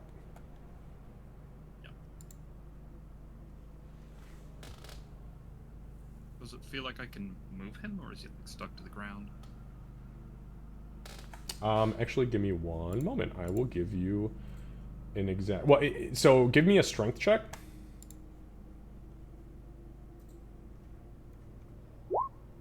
18. Okay. So...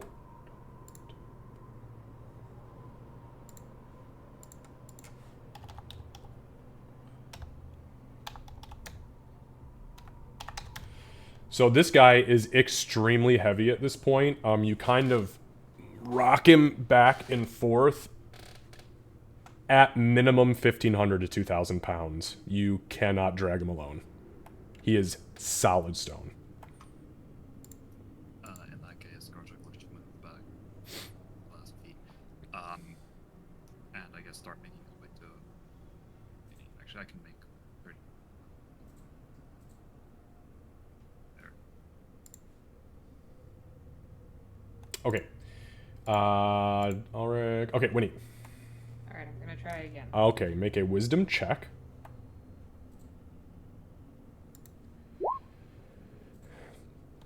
So again, you open the scroll, you begin the incantation, you get to the final line in the incantation, and you just cannot figure out what the hell the syllable translates to, and the scroll dissolves into soil in your hands and falls through your fingers. You can delete those both out of your inventory, please. Just, you know, the DC is 13 because it's third level spell.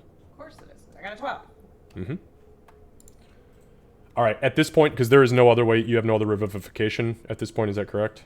No, there's no other revivification. Okay, so your turn passes, we're down to Bloodmain. Hey, go ahead and add a death to your counter. Gartok, what are you doing?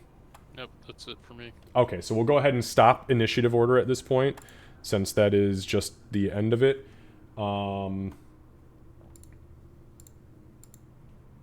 Okay, I guess so... Garchuk would just Yeah, kinda go ahead. run over, and say, Harry, Ulrich.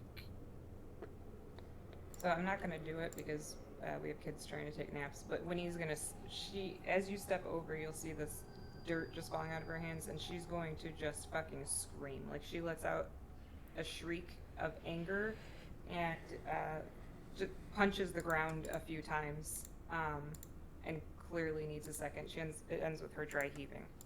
Yeah, so as that happens, there is kind of this weird awakening that stirs within both you and Gartok, and as you shake your head, you are both no longer charmed.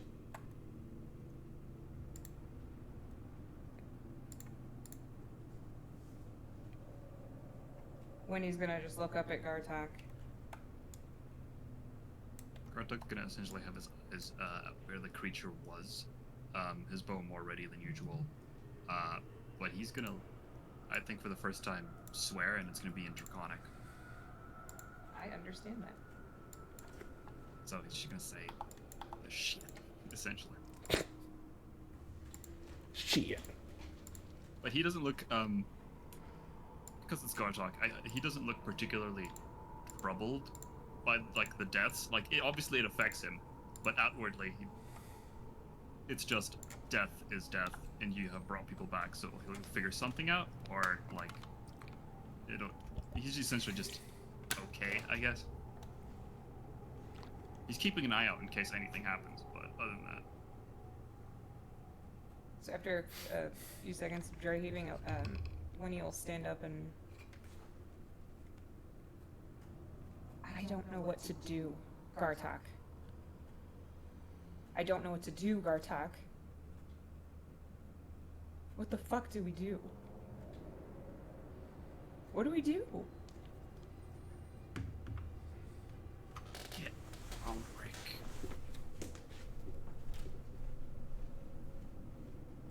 And you can tell, like, Garchuk, you're, like, asking him this, like, very big question, but to him it's just like, well, duh, next we get Ulrich, and then we bring him here. she'll start just kind of. She'll just walk over to where Ulrich is. He is frozen in place right where you had left him. The corpses that were on the field are still on the field, kind of scattered around. And the entity that was flying is gone. The cocoon is also gone. No trace of him.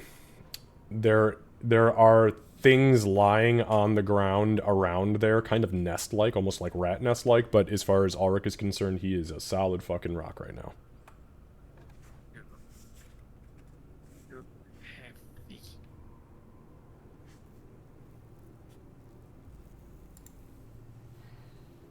I don't know if we can even carry him together.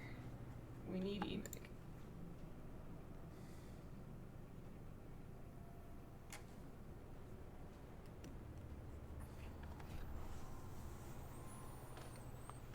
I don't want to do this anymore. I kind of look at you, question, like, confused.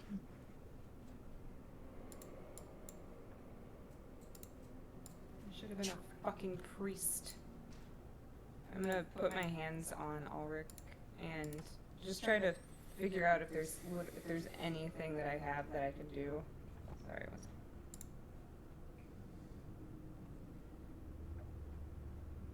Okay. I mean, you know your spell. I'm not looking at your spell list to tell you, It's more so. of the bag of holding. I know there's nothing in my spells I can do. Like, I have lesser restoration, I know it's greater. Should probably try lesser just on the off chance. Because we have the gem. I also have it in memory, if it comes down to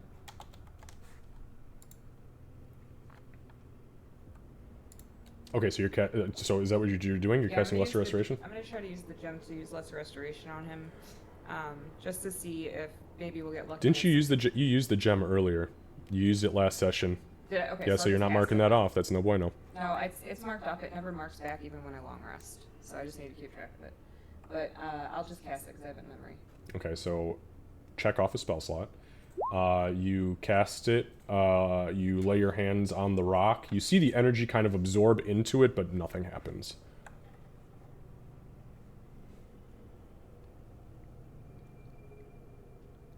She'll just start looking through the bag of holding.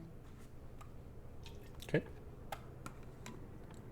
While she does that, I'm going to use second wind to get a d6 plus 4. A d10 plus 4. Okay, so yeah, you take a deep breath. As you breathe out, you can roll your healing, and you are healed.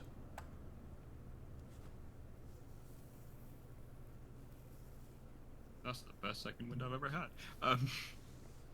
I will then, I guess, Gortok's basically just pumping himself up for when Winnie tries to help him lift Ulrich.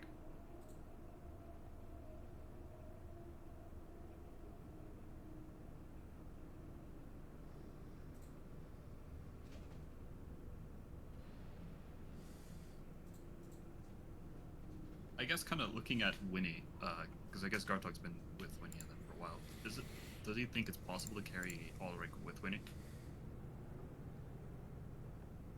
I guess, can you like judge her strength? Possibly. That's good enough for him, for Gartok.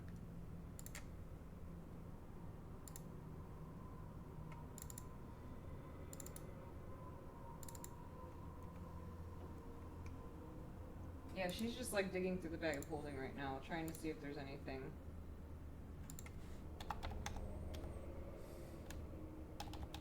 I definitely have nothing.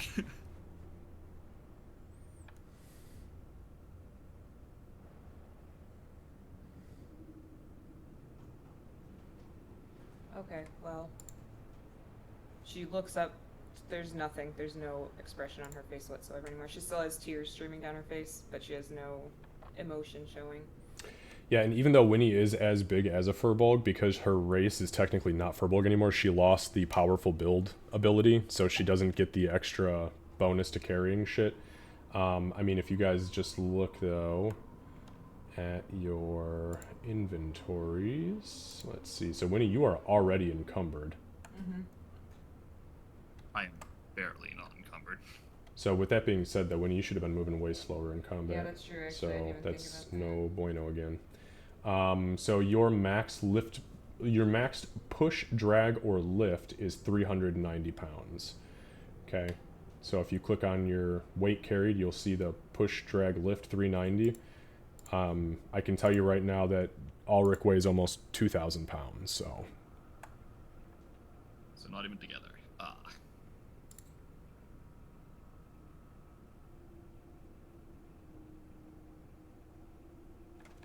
Alright. In that case, I guess as we try and lift and just not succeed, Gartek's going to say, "Come back. Grab others." Gonna point back towards Sybil a little bit. Okay, you'd see her moving some shit in from like her backpack into the bag of holding.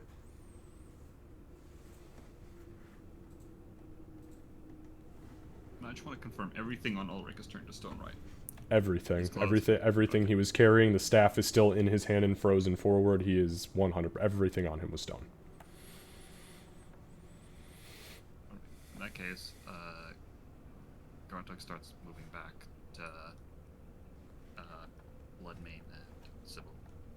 Okay. But Gartek just kind of has this "we keep moving" kind of attitude.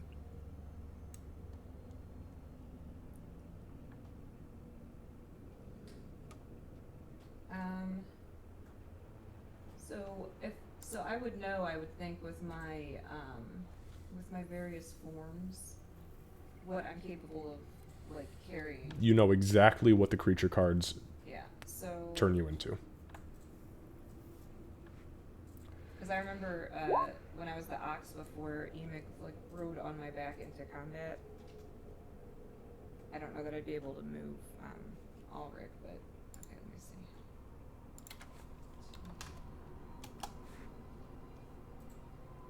You said it was an ox? Is that what you said? Yeah, the ox. Ah, yeah. Because the strength is 18 on that card. Not just that, but because it's a beast of burden, it's considered a huge animal for the purposes of carrying capacity, so... So I'll shapeshift into the ox, which it'll be gold instead of teal this time. And I'm gonna see if I'm able to like lift Ulrich in any way. Even I don't want to knock him over or anything, but even just nudge a little bit to see if it. Sure. So what is... I'm sorry, what was its strength? You said 18? Yeah. So, it's 18, and it is considered a huge creature. So it can push, drag, or lift 2,160 pounds as a beast of burden. Okay. 260 pounds. Okay. So you guys see, well, nope, never mind, Gartok's already gone. So yeah, so you shapeshift into an ox. And it doesn't even move Ulrich. So.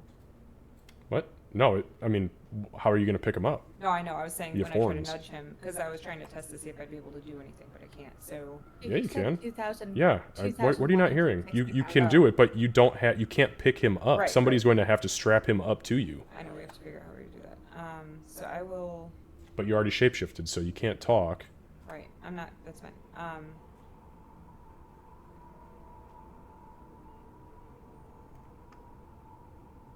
Why don't I have an ox for you? What the Yeah, fuck? I picked up more time to walk away. Ah, here it is. There you go. Thank you. Okay, so you would hear, Gartok, you would hear like, sort of like a grunting sound, and then you would see Winnie coming around the corner. It's a golden ox. You would see a golden ox come around the corner, I guess. Gartok's stop it, Sybil. Gartok's head just kind of turns, but he knows Winnie can turn into animals. He's seen it before. And then kind of motion with my head. He'll move his head in that direction, realize he can't see anything, and then follow. Gartok, make an intelligence check. Okie dokie. You have Perfect 10. no fucking idea what is happening right now, but a massive cow just showed up.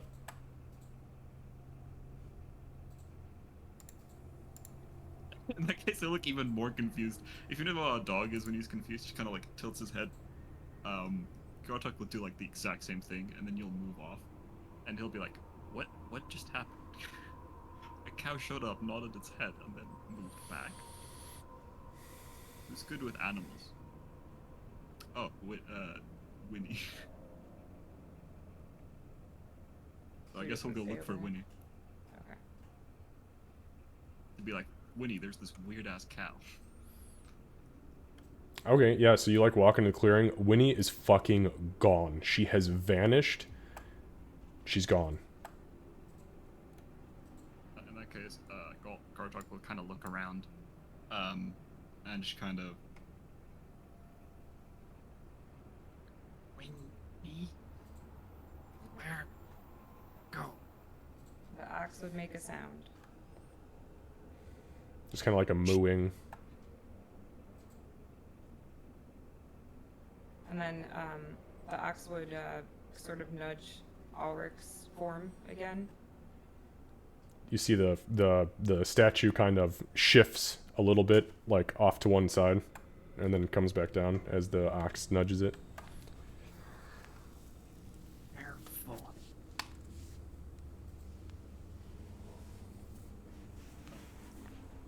I think he'll kind of just go here. Can I make like an intelligence check to be like, wait, this may not be Winnie, but maybe I can use the ox. If you want to. It's your intelligence. I only made you make the intelligence roll because there's a lot of times where you're like, well, for flavor, I'm going to make an intelligence check. So this is one of those times that is very critical. Like, would you even fucking know what's going on? The answer is no. In that case, it'll just kind of shoo the cow away. Go. Leave. And then it'll keep calling out for Winnie. Every time you say her name, the cow moves. He doesn't seem to be getting it. Okay, well then fuck my form, I'll just drop it, I guess. Okay. You see the, oh, where are you going? I was just moving our Give me that seat a cow. little bit. Here, you take that one. So as this goes on for like 2-3 minutes, the cow is mooing, and you're just like, go, what the fuck are you doing? Get out of here. Go. Winnie! Winnie!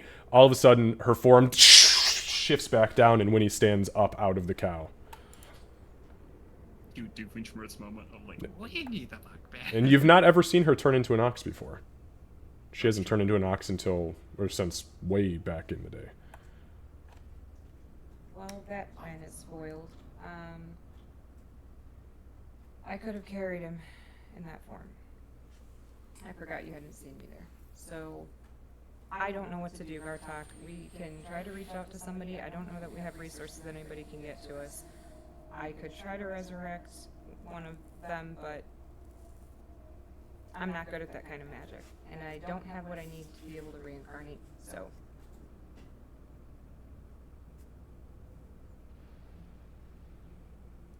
Gartok will try and think, and he'll just kind of. At this point, his like, if smoke could come out, would, and he's going to reach into his backpack and he's gonna pull out a little box, that I don't have because I gave it to you. No fools, Aaron left. That says 0. Oh, yeah. So you... So that won't happen. Okay. In that case, it'll just kind of be like, try. When you say resurrection. You said what? Try. He said try. Oh.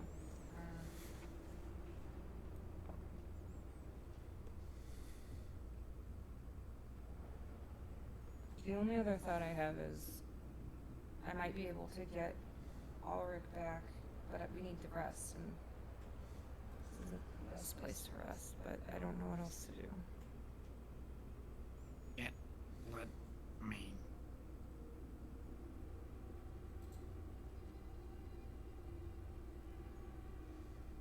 Try lift.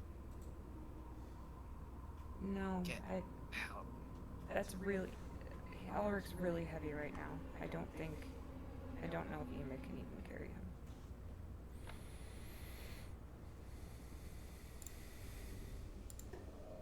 we rest, I can carry Ulrich. I can bring him back. Actually, I should be able to. I don't have the spell I need right now to bring him back, but I could, assuming he still has the materials. We still have the materials. Looking at the ground, Xavier, does it look like the vines that we're standing on? They don't seem to be reaching out towards Ulrich, right? Because he's stone. No. In that case, Kartuk would just kind of look back and go, point, I guess, nod his head back towards Bloodmane and Sybil. And rest. Actually, now that you mentioned that, Gartok, why don't you go ahead and make a survival check for me?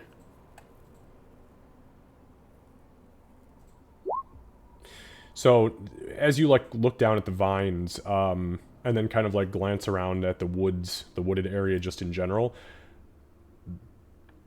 they're not writhing anymore. They're not moving anymore. They're not reaching. They're not actively growing. They're just kind of there now. They're very dormant.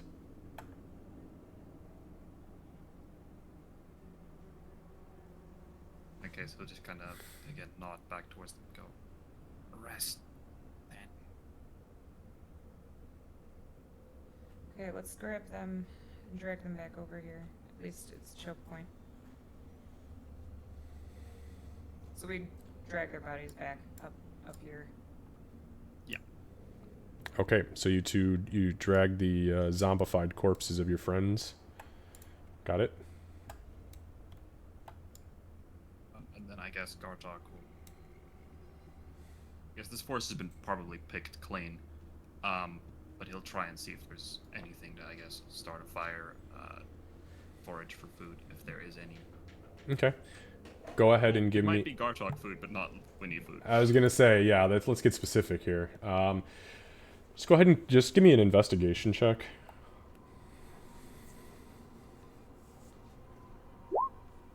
15. Okay, yep. So, back, I'm gonna force grab you.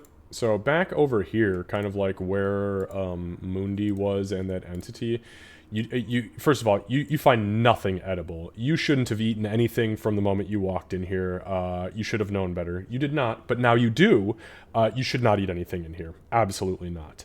As far as starting a fire, there's nothing in here that's dry. Everything was living up until this point. The bloodroot was literally filled with blood and dark red crimson sap, and everything is covered with it or has it inside of it. So you don't have anything in these woods that would start a fire successfully. Unless you have a way to dry stuff out very, very quickly and then attempt to start it. However, in the area that I just pinged you up towards, you do happen to find the remnants of what looks like a busted up wagon, and it's just big pieces of it. There's there's wheel fragments. You find pieces that would connect onto the horses. You find kind of a canopy, and inside of that you do find a very, very large trunk that is partially ajar. Guess I'll open it, see if there's anything inside. It is loaded to the fucking gills with money. There is also a scroll case and a small, ring-sized, wedding ring-sized jewelry box. In that case, because it's Gartok, he'll just ignore the money, and just grab the scroll case and jewelry box. Okay. And move towards Winnie. Where did you get this? Over there in Wagon. I'd go look at what he was talking about. Okay. Yeah, he goes. You see the same thing. I wouldn't leave the money. I probably wouldn't leave it. You said you left it in there, right, Berta? Yeah. Okay, yeah, so, yeah, I also think... did bring the scroll case and jewelry box too. Okay, perfect. So, yeah, I would take the money, because now I'm thinking we're going to have to be able to afford paying for more scrolls and resurrections and shit, so... Okay, so it takes about 6 or 7 minutes to collect all of it. You find 10,000 gold and 1,300 plat. So it's a total of 23,000 gold equivalent. Okay. I added that to the thing. As you are, because your passive perception is through the fucking roof. Yeah. So as you're kind of like digging through it, you realize that these coins are of a Stillwater mint. The sigil is printed on one side of them. Okay. Alright, yeah, she would have the thought, at least, if not say something out loud of, sorry, Moody, thank you. And then I would look at the scroll, see if I can identify it and look into the jewelry box. Sure. So yeah, you take the scroll out of the case. The case, by the way, is gilded in gold. The latch has a platinum band around it with a stamp on it that you recognize as...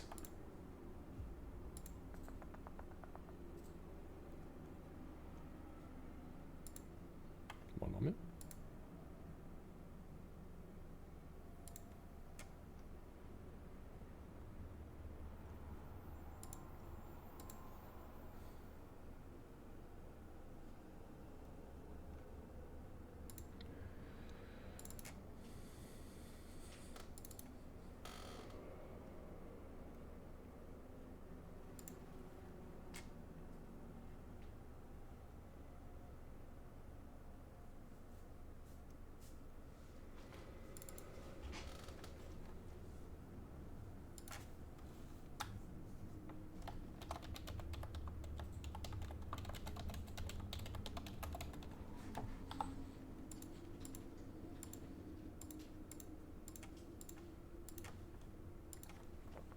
So you immediately recognize it as the sigil of the Empyrean Magi Tower. Okay. You open it, you pull it out. Initially, you don't understand a fucking word that is written on this thing. But it has all been emblazoned in gold and outlined in liquid platinum.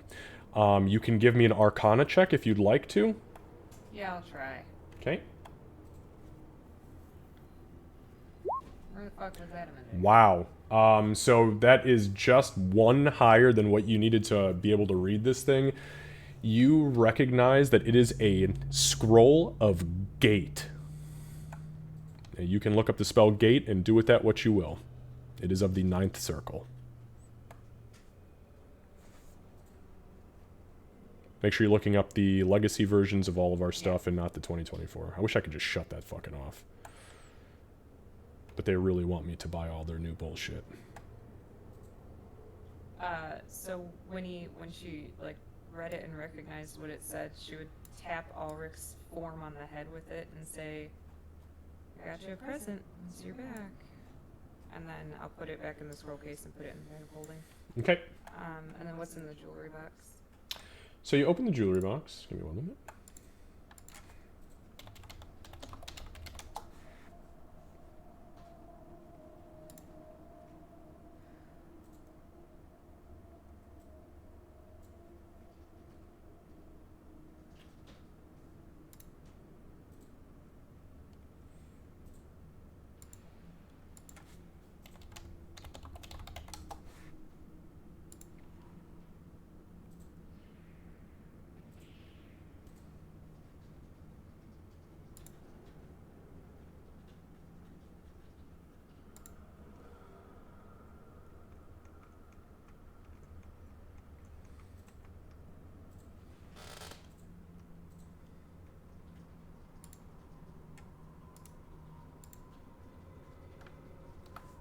Give me a minute.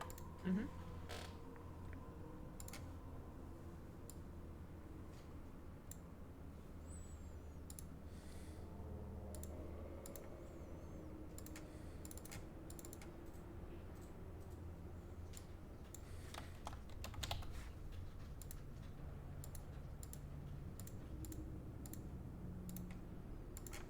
You find a small stone that looks like that. When you open the case, the stone immediately levitates about 2 inches off of its resting platform and stays there even as you move the jewelry case around. It just hovers in that spot. Oh, weird. Could I try to figure out if I know what the hell it is? Sure, make an Arcana check.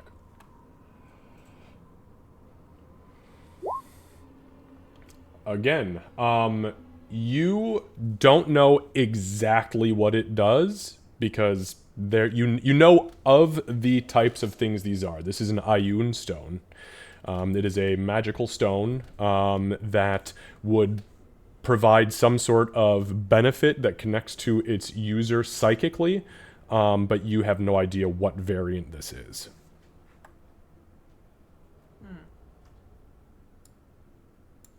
I think I would just put that away because right now is not experimentation time. So I'm going to put it in the bag of holding. Okay.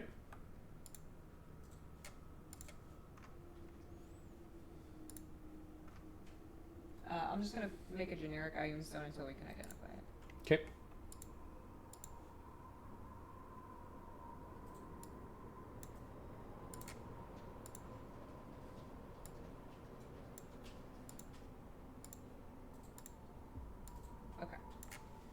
Okay, so after all of that,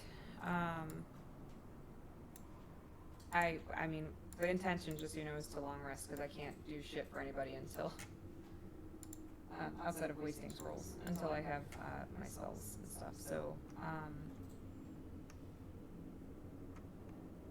yeah, I think. Are you doing anything else, Lucy? I think as Gartok's wandering around, he can't find anything to burn or anything like that. He can't see in the dark, but he is going to essentially gather up as many bones as he can that aren't, still attached. Some of the ones, you said some of them were eating bones and stuff like that. So if there's bones lying around, he's going to grab and pick up any, and in his free time, he will see if he can carve some arrows. Actually, go ahead. Sorry, go ahead. There's one more thing I want to do before we actually rest. Okay, so just so I'm understanding, you're trying to carve arrows out of the Stillwater guards' bones? Yeah, so I have a feature as for... No, I know what you have. I'm just making sure that I understand exactly what you're doing because there is somebody in your party who may or may not freak the fuck out if they realize that. If I saw him doing that, I would probably stop him and say, Sybil wanted to give them a proper burial. You shouldn't... This is not the time to use everything. If you need arrows, we have plenty. Does Gartok make the arrows anyways? I think just because of what happened recently, the fact that Sybil's dead and essentially it's just him and Winnie left in his mind at the moment, I think he will try and steal some bones to make some. Okay. Still gonna try? He'll leave some, but... Yeah, that's fine. Go ahead and just give me a survival check and a stealth check. Okay, great survival. This is with disadvantage because my clink clink. I rolled 13 and 8, so 12. Okay, Winnie, go ahead, give me a perception check.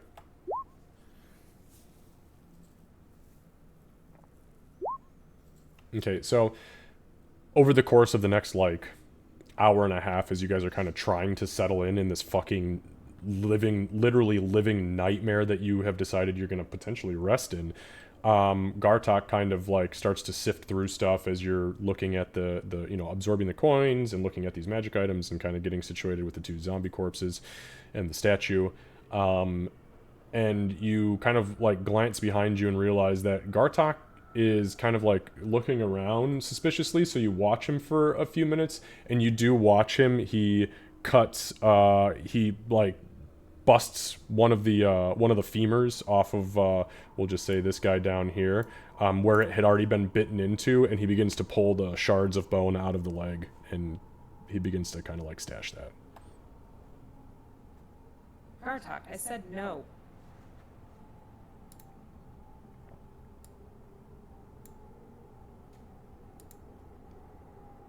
We already lost Mundi for Sybil. We don't need to make this worse on her. Leave it. I think he'll stay for a second and debate whether he should just ignore her or not. But then he'll drop it. And I guess he'll just kind of sit somewhere.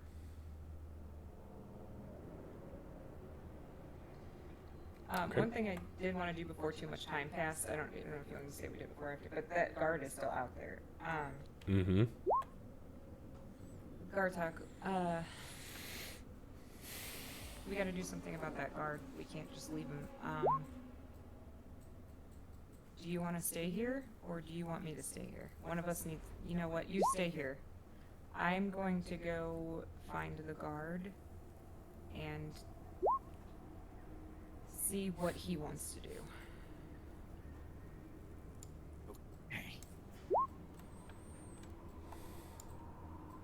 So yeah, Okay, so what do you do? So Winnie will head back out. I'm gonna take it slowly though. Like if it seems like, because I know we have to pass through that veil. Actually, with that thought in mind, hold on. Because I think once Winnie got to the veil, she might rethink it.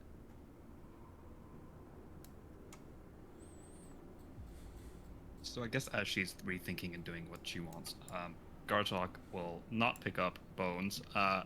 He will grab one of the zombies we fought. Were they? Did they seem like the guards as well?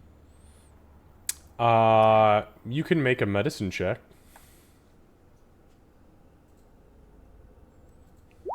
14. They were wearing scraps of clothing. However, they were pretty... The clothing was pretty far gone. So it's tough to tell. You don't really see any heraldry or anything on it, so... In that case, I guess Gartok will take one of the zombies, and I guess kind of place it where the creature was, and using some of the vines maybe, or spun spider webs, they'll try and keep it propped up there and use it as target practice, to kind of vent some anger against it. Okay.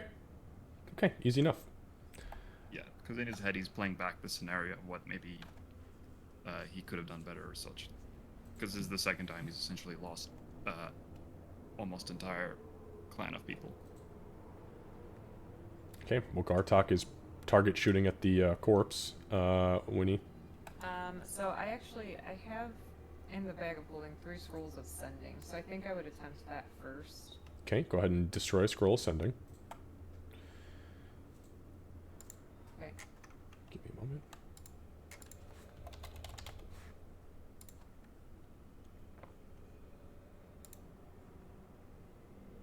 Okay, and then roll a wisdom check.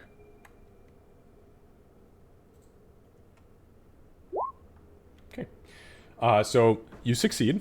You unfurl the scroll, you read the incantation. It's pretty simple.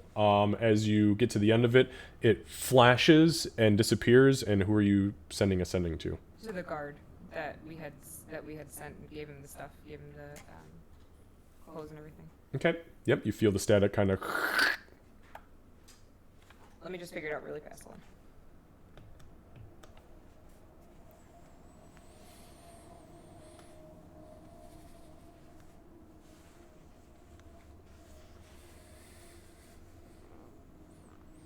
Okay, so it's going to be have to stay here. Most of my party is dead. You may join us in here, wait, or head on, but we can't come out. Okay, you receive a response. You hear him say, "I'm not sure why you can't come out, but if you think I'm sleeping in there, you're fucking crazy. You also promised to get me back to safety." And you feel the spell.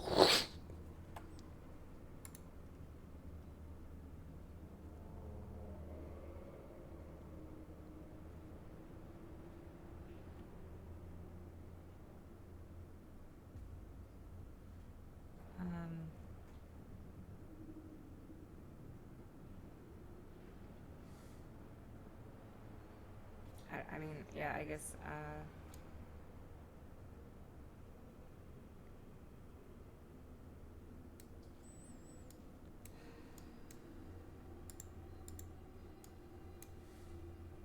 I'll just try to use another scroll.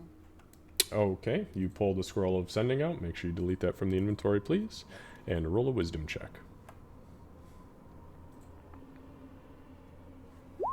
Fuck, dude. All right. So the scroll, again, you read it even better than you did the last time. You even articulate at the end like the hash mark indicates. And the spell goes off. Target? The same. The Got it? Can't leave their bodies. Don't know if I can get back to them once I leave. We will get you back. Just might have to wait.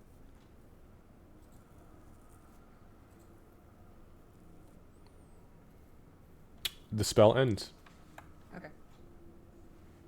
And so the way I picture it right now too is when he would sit down and lean against Ulrich, and she's just looking at the bodies, and eventually when I'm able to rest, I feel like I'm gonna have to. I don't know what else the fuck to do.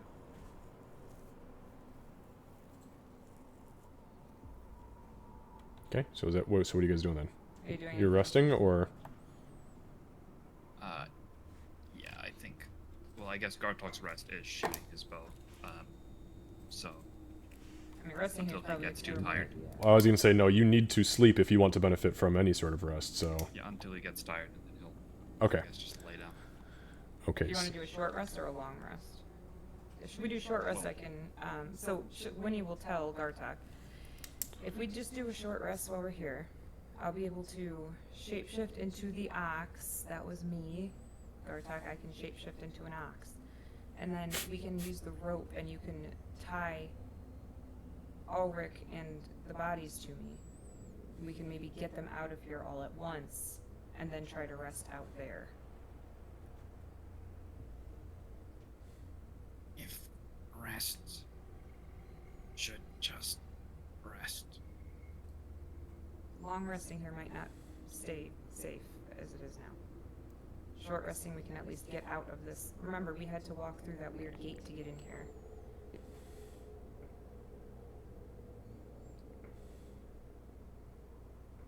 And move. He's gonna point towards Ulrich and just go, should just stay. Okay, we're gonna. We'll short rest. Okay. So you guys relax. You don't sleep. You relax for the next 4 hours. That puts you at about 1 o'clock in the morning. You are becoming horrifically exhausted at this point. But you do benefit. You both benefit from a short rest. Okay. So as soon as did we take a level of exhaustion? Or No, that would only happen during a long rest if you were trying anything silly. Okay, so Winnie will take out. We've got shitloads of rope, so I'm going to take rope out of the bag of holding. I'm going to hand it to Gartok. It's going to be. Hold on, so that I can verify before I shift.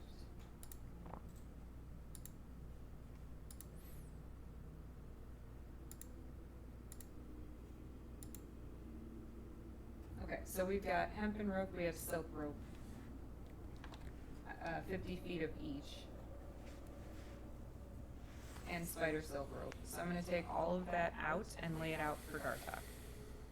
I'm going to say, I'm going to shift into my ox form. We need to tie Ulrich to me. And if we can get them on as well, get them on as well. And I will do my best to get everybody out, and we can go from there. So Xavier, remind me, the cart there was broken, right? The cart that was up there where we found. Oh yeah, it was in pieces. There was probably 50 pieces that you found in there. All right then. We'll just kind of nod and take the rope. You can just tie Ulrich so he will drag behind me. You don't have to lift him or anything. Just tie him to me, and I'll drag him. And then we'll see if we can get their bodies up and if I can still move. He'll nod. Do you understand? Yes. Okay. So I'm going to shift again into my ox form. Okay, so you see Winnie kind of go down onto all fours, and as her body kind of pops and cracks, you see again the golden ox that was there before. Now it kind of dawns on you, you're like, oh, I know you. Wait, where'd Winnie go? No, I'm kidding. I will come visit you to smack you. Let's see. He's playing his intelligence appropriately. I know. I'm just Doofenshmirtz from Phineas and Ferb. Where'd Perry go? I'm going to do exactly what Winnie instructed, which is tie Ulrich to the ox. Okay, go ahead and make a survival check. 15. Yeah, I mean, you do your best. You tie the sash kind of like up and under his arms and around like through his like where his legs would be, kind of creating like an X. And then you strap the. It's odd for you because your clan didn't utilize beasts of burden to carry things. You utilized them to eat and to survive. And you made the whelps do all of the carrying work. So it's kind of odd to strap an ox up, but you kind of like tie it around like her shoulders, up around kind of like the horns and the chest area, and it looks okay. Hopefully it'll work. He'll then, I guess, see if he can. If there's any rope left or anything, he'll see if he can tie Sybil, the lightest of the two, I believe, to Winnie as well. Okay, yeah, go ahead and give me one more survival check. Yeah, no problem. You Sybil dice like you, apparently. kind of throw her over the shoulders, and with the rope that's already on there, you kind of strap her to that, and then down across like saddle side. All right. In that case, he's gonna just grab Bloodmane's leg and drag him because Bloodmane's too heavy to carry. Okay. All right. So then, once everything is set, I would start moving. I wouldn't move too fast or anything since he's dragging Bloodmane, but I would just start moving us toward, eventually just wanting to get the fuck out through the gate down here. Sure. Okay, so why don't you, as you are dragging him,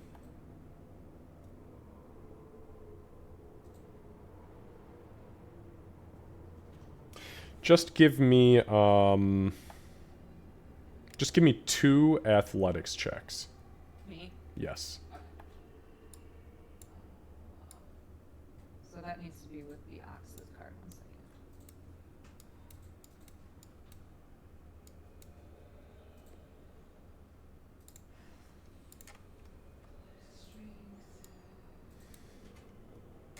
Okay, here we go. Okay. Yep. No problem. You get to, I mean, the roots are the hard spot, because if you allow his head or an arm or part of that staff bust, it is fucked up when he comes back. Thankfully, you manage to avoid most of that.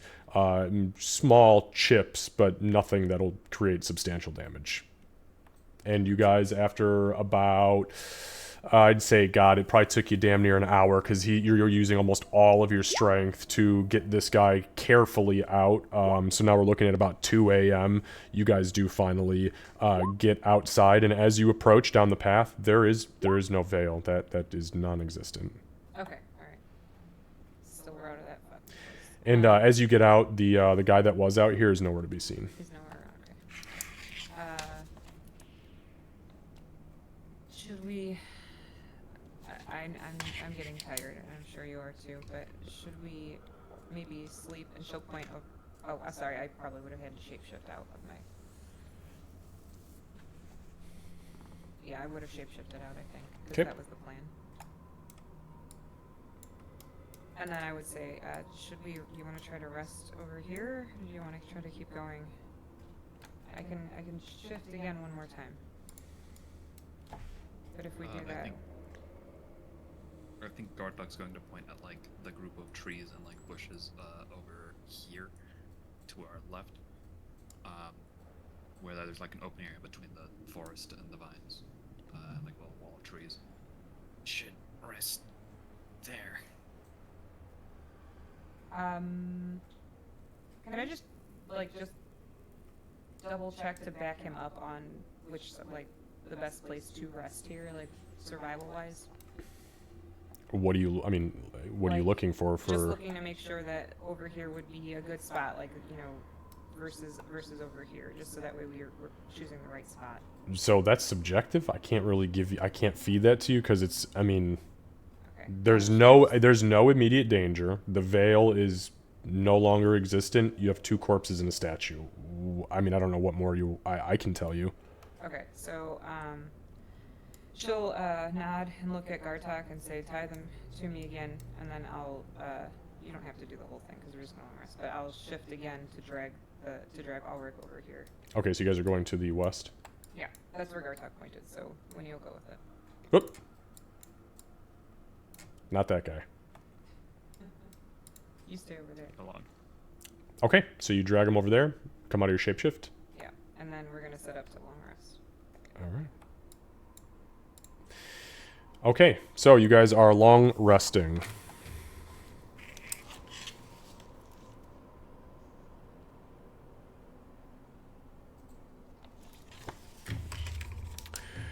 So the night comes and goes. Somebody needs to go ahead and either prepare food or rations or something, as you guys are pretty fucking hungry.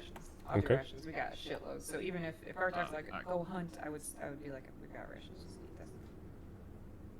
Okay, because I have Natural Explorer, which is, I don't know. I guess I don't know if we've been traveling for more than an hour in this area. Yeah. But if we have, then I can feed a whole party. Okay, Like that's twice as fine. much food while foraging, tracking creatures. Okay, so I'm understanding you are going to attempt to forage in this area? Gartok? Yeah, outside of the. Okay. So, Gartok kind of goes off into the wilds, and he comes back. Gartok, you find nothing. As I mentioned before, there are no birds, there are no squirrels, there is nothing living here after the dead and the cult of the Worldbreaker came through. Everything was scavenged in the last couple of days. It's gone. So as he comes back and presents nothing, what does he say or do? Just kind of like, I guess, as he comes back. Hey, thank shake you his very head. much for popping in. Who is that? Who's hanging out? Who's a new friend? Wizzy Wizzy Zero. Wizzy Hey, Zero, what's follow your up? channel. A ration for you. We're actually coming up to the tail end of our session right now, so just bear with us for a few. I'm not really watching chat a whole lot. We're just finishing up some RP before we end our session for today. But thank you for popping in. Thanks for that follow. Hopefully, Yeah, that's really yeah. So she'll just say, hopefully we'll be somewhat back to normal tomorrow, and then we'll each eat a ration. I already took it out of the bag holding, and then settle for long rest. All right. So how is long rest gonna go? Just for my sake here, you guys are just gonna both go to sleep? Do you want first watch or me? Yeah, Gartok will watch while there is, if there is still daylight at the moment. But There is not. It's 2 a.m. Okay, in that You case, guys haven't had daylight for a while. Gartok will take first watch. Yeah, even though he can't see in the dark, but Okay. Hold on. I might hold on a second. well, I can't see 10 feet, but Yeah, no, I can't really do anything for you there. Okay. Okay. Garkatak, go ahead and give me a perception check for your watch with disadvantage, and then Winnie, just to follow up, give me a perception check on your end too. He'll be waking you up as the sun's coming up, so. Okay. Not fucking bad with disadvantage. I will have +8 to perception. So All right. So you guys go through your long rest, bringing you both to about 11 a.m. on Friday, the 7th of Agtet. Just to remind you, Winnie, since you were the one keeping track of this early on, tonight's the full moon, which means that the new moon comes in a couple days, which means that there are potentially issues for Bloodmane, as you have not found the entity's spoils. So do with that what you will. You both wake up.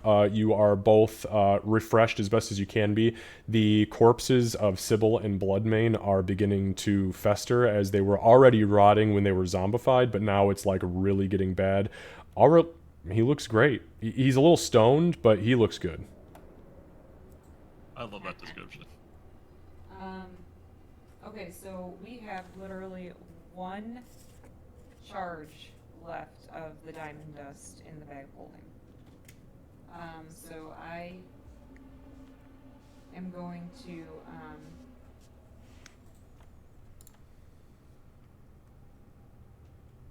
I'm just making sure. Yeah, so I am going to cast Greater Restoration on Ulrich. Okay, so how much diamond dust do you have? We had one charge, 100 gold charge, so that's gone now. That was in the bag of holding.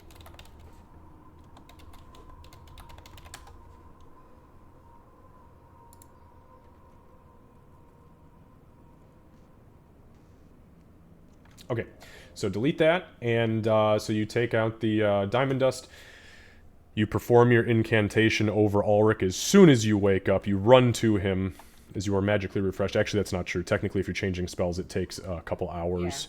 So you perform the incantation, and as you sprinkle the diamond dust over his form, it kind of snaps against it, like you were throwing those little 4th of July poppers that you give kids to, you know, blow their fingers off with when you do them 20 at a time. So they kind of snap around his body, and you see pieces of the stone begin to slosh off. And after probably 20 seconds or so, enough of his body is through to where you can hear him kind of groaning, and he pushes himself the rest of the way through. And Ulrich, you are no longer petrified. However, you are still at 18 health. Yeah, I think so. I'd be able to kind of pick up on that, I assume, once he's... Yeah, he's like horrifically bloody. Alright, so I would certainly heal him. I'll do third level killers? Yeah. So 19 points of healing. Hey, that's more than double. Is it okay if I roll like 4 hit dice for the long rest? If you want Oh, to. yeah, I should do that too.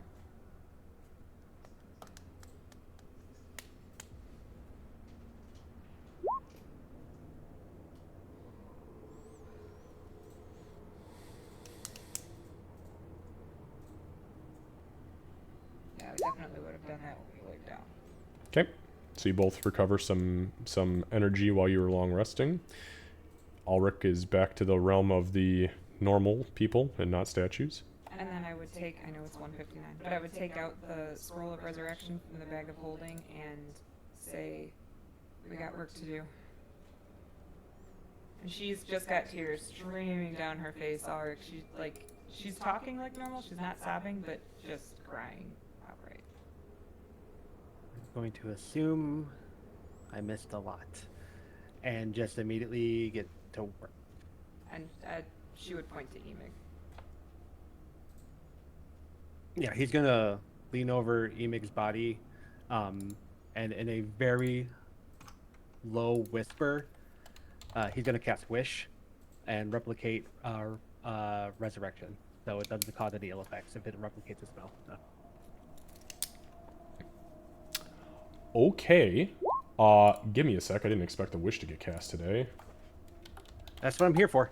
It was about to happen at the turn before, so before you froze me. It's true, he told me what he was going to do, and he said, well, never mind, good luck. As you come over, Gartok was going to be like, you missed a lot. As you say, you missed a lot, Gartok, which kind of go, we lost.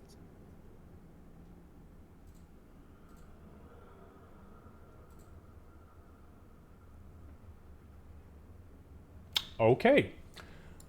So, I There's got the it. wall of text for you there. I got it. Okay, so you kind of crouch down, and as you whisper your wish, this massive golden circle forms under Bloodmane. This was Bloodmane, correct? Uh-huh. All right, so it kind of forms under Bloodmane suddenly, and I apologize. Was this Resurrection? Is that what it was? Yes. Okay. As that happens, you guys, all of you, for a moment, see the sky grow dark and shadows are cast down upon you. You all freeze as sweat begins to drip from your faces as heat physically begins to manifest in the area around you as the last syllable of the wish leaves Ulrich's lips. Bloodmane, you currently have a 20% chance of failure.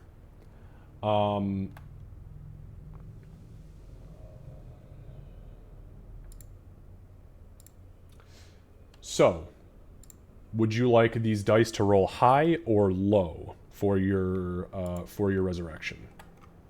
Low.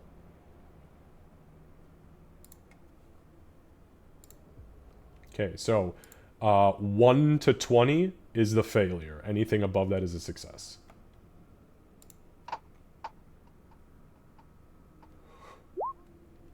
Candace, you want to come take a look at this real quick? Oh God, no.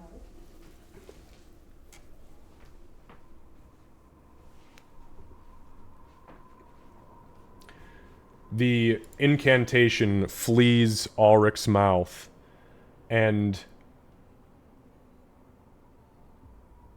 nothing happens.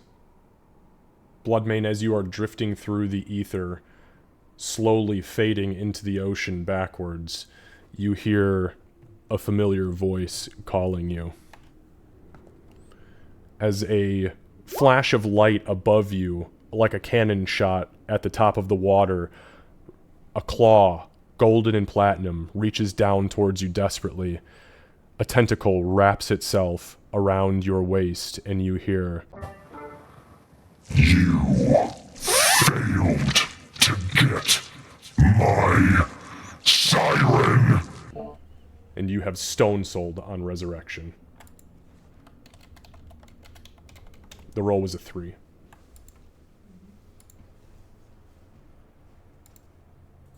Ulrich, you would know that he just Stone Souled.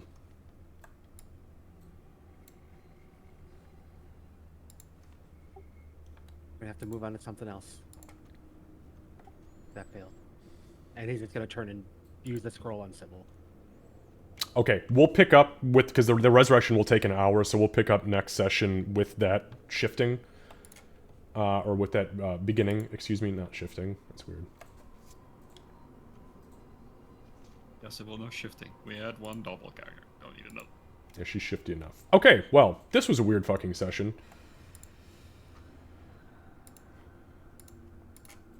And if all else fails, you guys just reincarnate Bloodmane as a gnome, because that's funny as shit.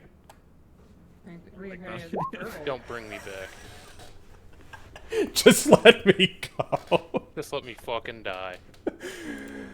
Alright, guys. Rather die than be a gnome. Tabaxi. I want to Yep. see a were-shark tabaxi. No, I don't No. want to see any of that. That's a tiger shark. Alright, on that note, Yep, time to go. okay, guys, we'll reach out if I know it's only the 16th, but Casey, as soon as you've got a bead on next month, go ahead and let us know so that way we can try to iron things out. I know it's December and things are going to start going into deep freeze mode up by you northern folks, so I understand that it's going to get weird. But with that being said, we'll go ahead and end today's session, and we'll see you guys next time. Yeah, our weekend schedule for work stuff, for projects and stuff, doesn't get done until after cutoff date, which is when the 15th, when you have like your leniency days before a late charge on a mortgage.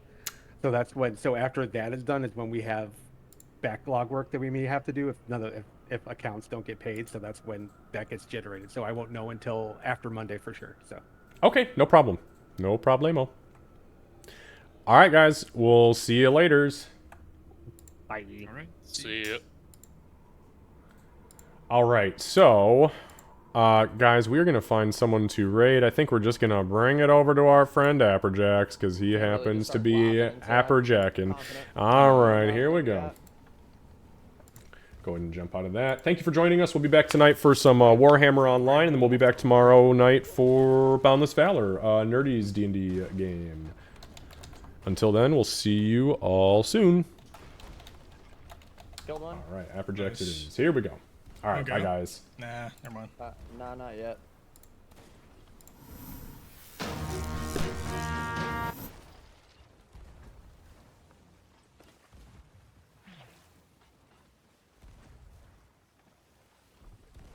Doing the same thing, just keeping speed, brother. Maybe up. Oh my god. Killed one. Yo, DM, thank you for the raid, dude. Nice, dude. Saves my mast for me. 1 second, brother. We're fighting a brigantois. What up, nerdy? How you doing? Oh yeah, I forgot I don't have a crate up here.